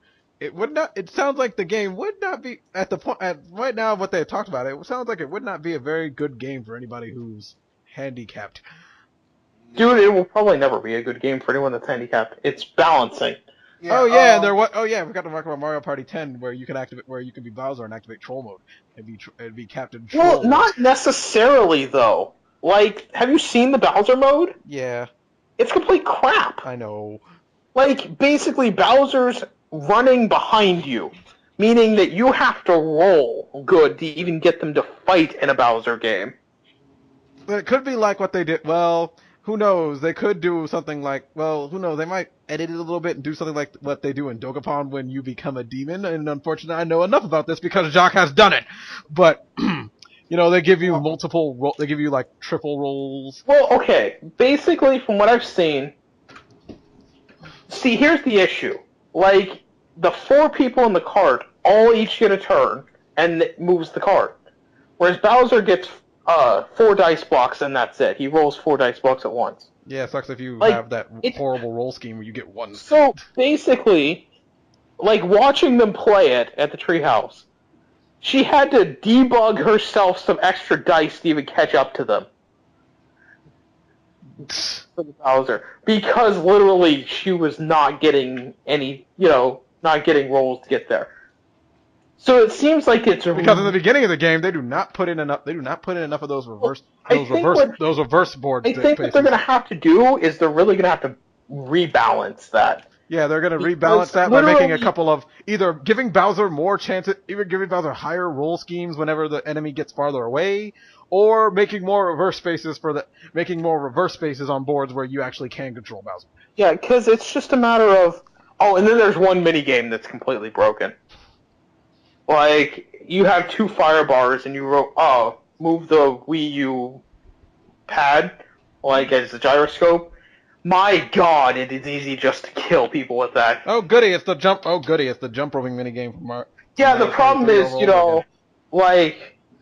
my god, they just all immediately died to that. But to everything else, they just never got hit. Like, any of the other 3 minigames, they never got hit. That one, they just died. But, I don't know. Mario Party 10 just kind of looks... Maybe once it's rebalanced and stuff, it'll be better. If they don't rebalance it, then really it's not going to be very good to play the Bowser mode. Oh, boy. But the Project Giant Robot, I didn't like. Okay, hold on. I guarantee you this, Scott. I guarantee you that Project Giant Robot would be good in a party setting. Where you people just have a Wii U setup. Here's my problem with it. It's like, balance for a bit, knocks the enemy robot over, give me $60. I thought it was going to be $60. I guarantee it's probably going to be like 40 or so. Well, in that sense, it's like, we could buy the cardboard and the duct tape, which would cost us about the same amount of money. To me, literally, the game would have to be $5 or under to be worth buying. I mean, here's the thing, I'm probably never going to buy it. Probably none of you are, unless it's like $5, in which... Hey, if it's like $5, I could get $5 worth of enjoyment out of it. But you think, God... Anything beyond that. Like, the thing that I see fun about it is just people, playing it at a party, and everybody's, laughing at how retarded the person is playing it. Yeah, but it's just a matter of, to me, that's not worth, $15 even, like $10, $15. It's like, no, not really. So... And then the other one was Project Security or something or Guard, something like that, where you have security cameras. That was pretty boring. What? That was boring. Yeah, that was so boring. Actually, I stopped watching it in the middle of it. Yeah, so did I. I'm like... I don't even know what you guys are talking about. Basically, you have a maze or whatever, and you have security cameras that you can place around in the maze. And basically, these enemies are trying to get in through it. And you're watching all the security monitors, and you have to shoot the enemies and stuff like that, and keep an eye on all the monitors to defend. So you're playing Metal Gear Solid as security. You're playing Metal Gear Solid as Johnny. Oh dear. Oh boy. Okay.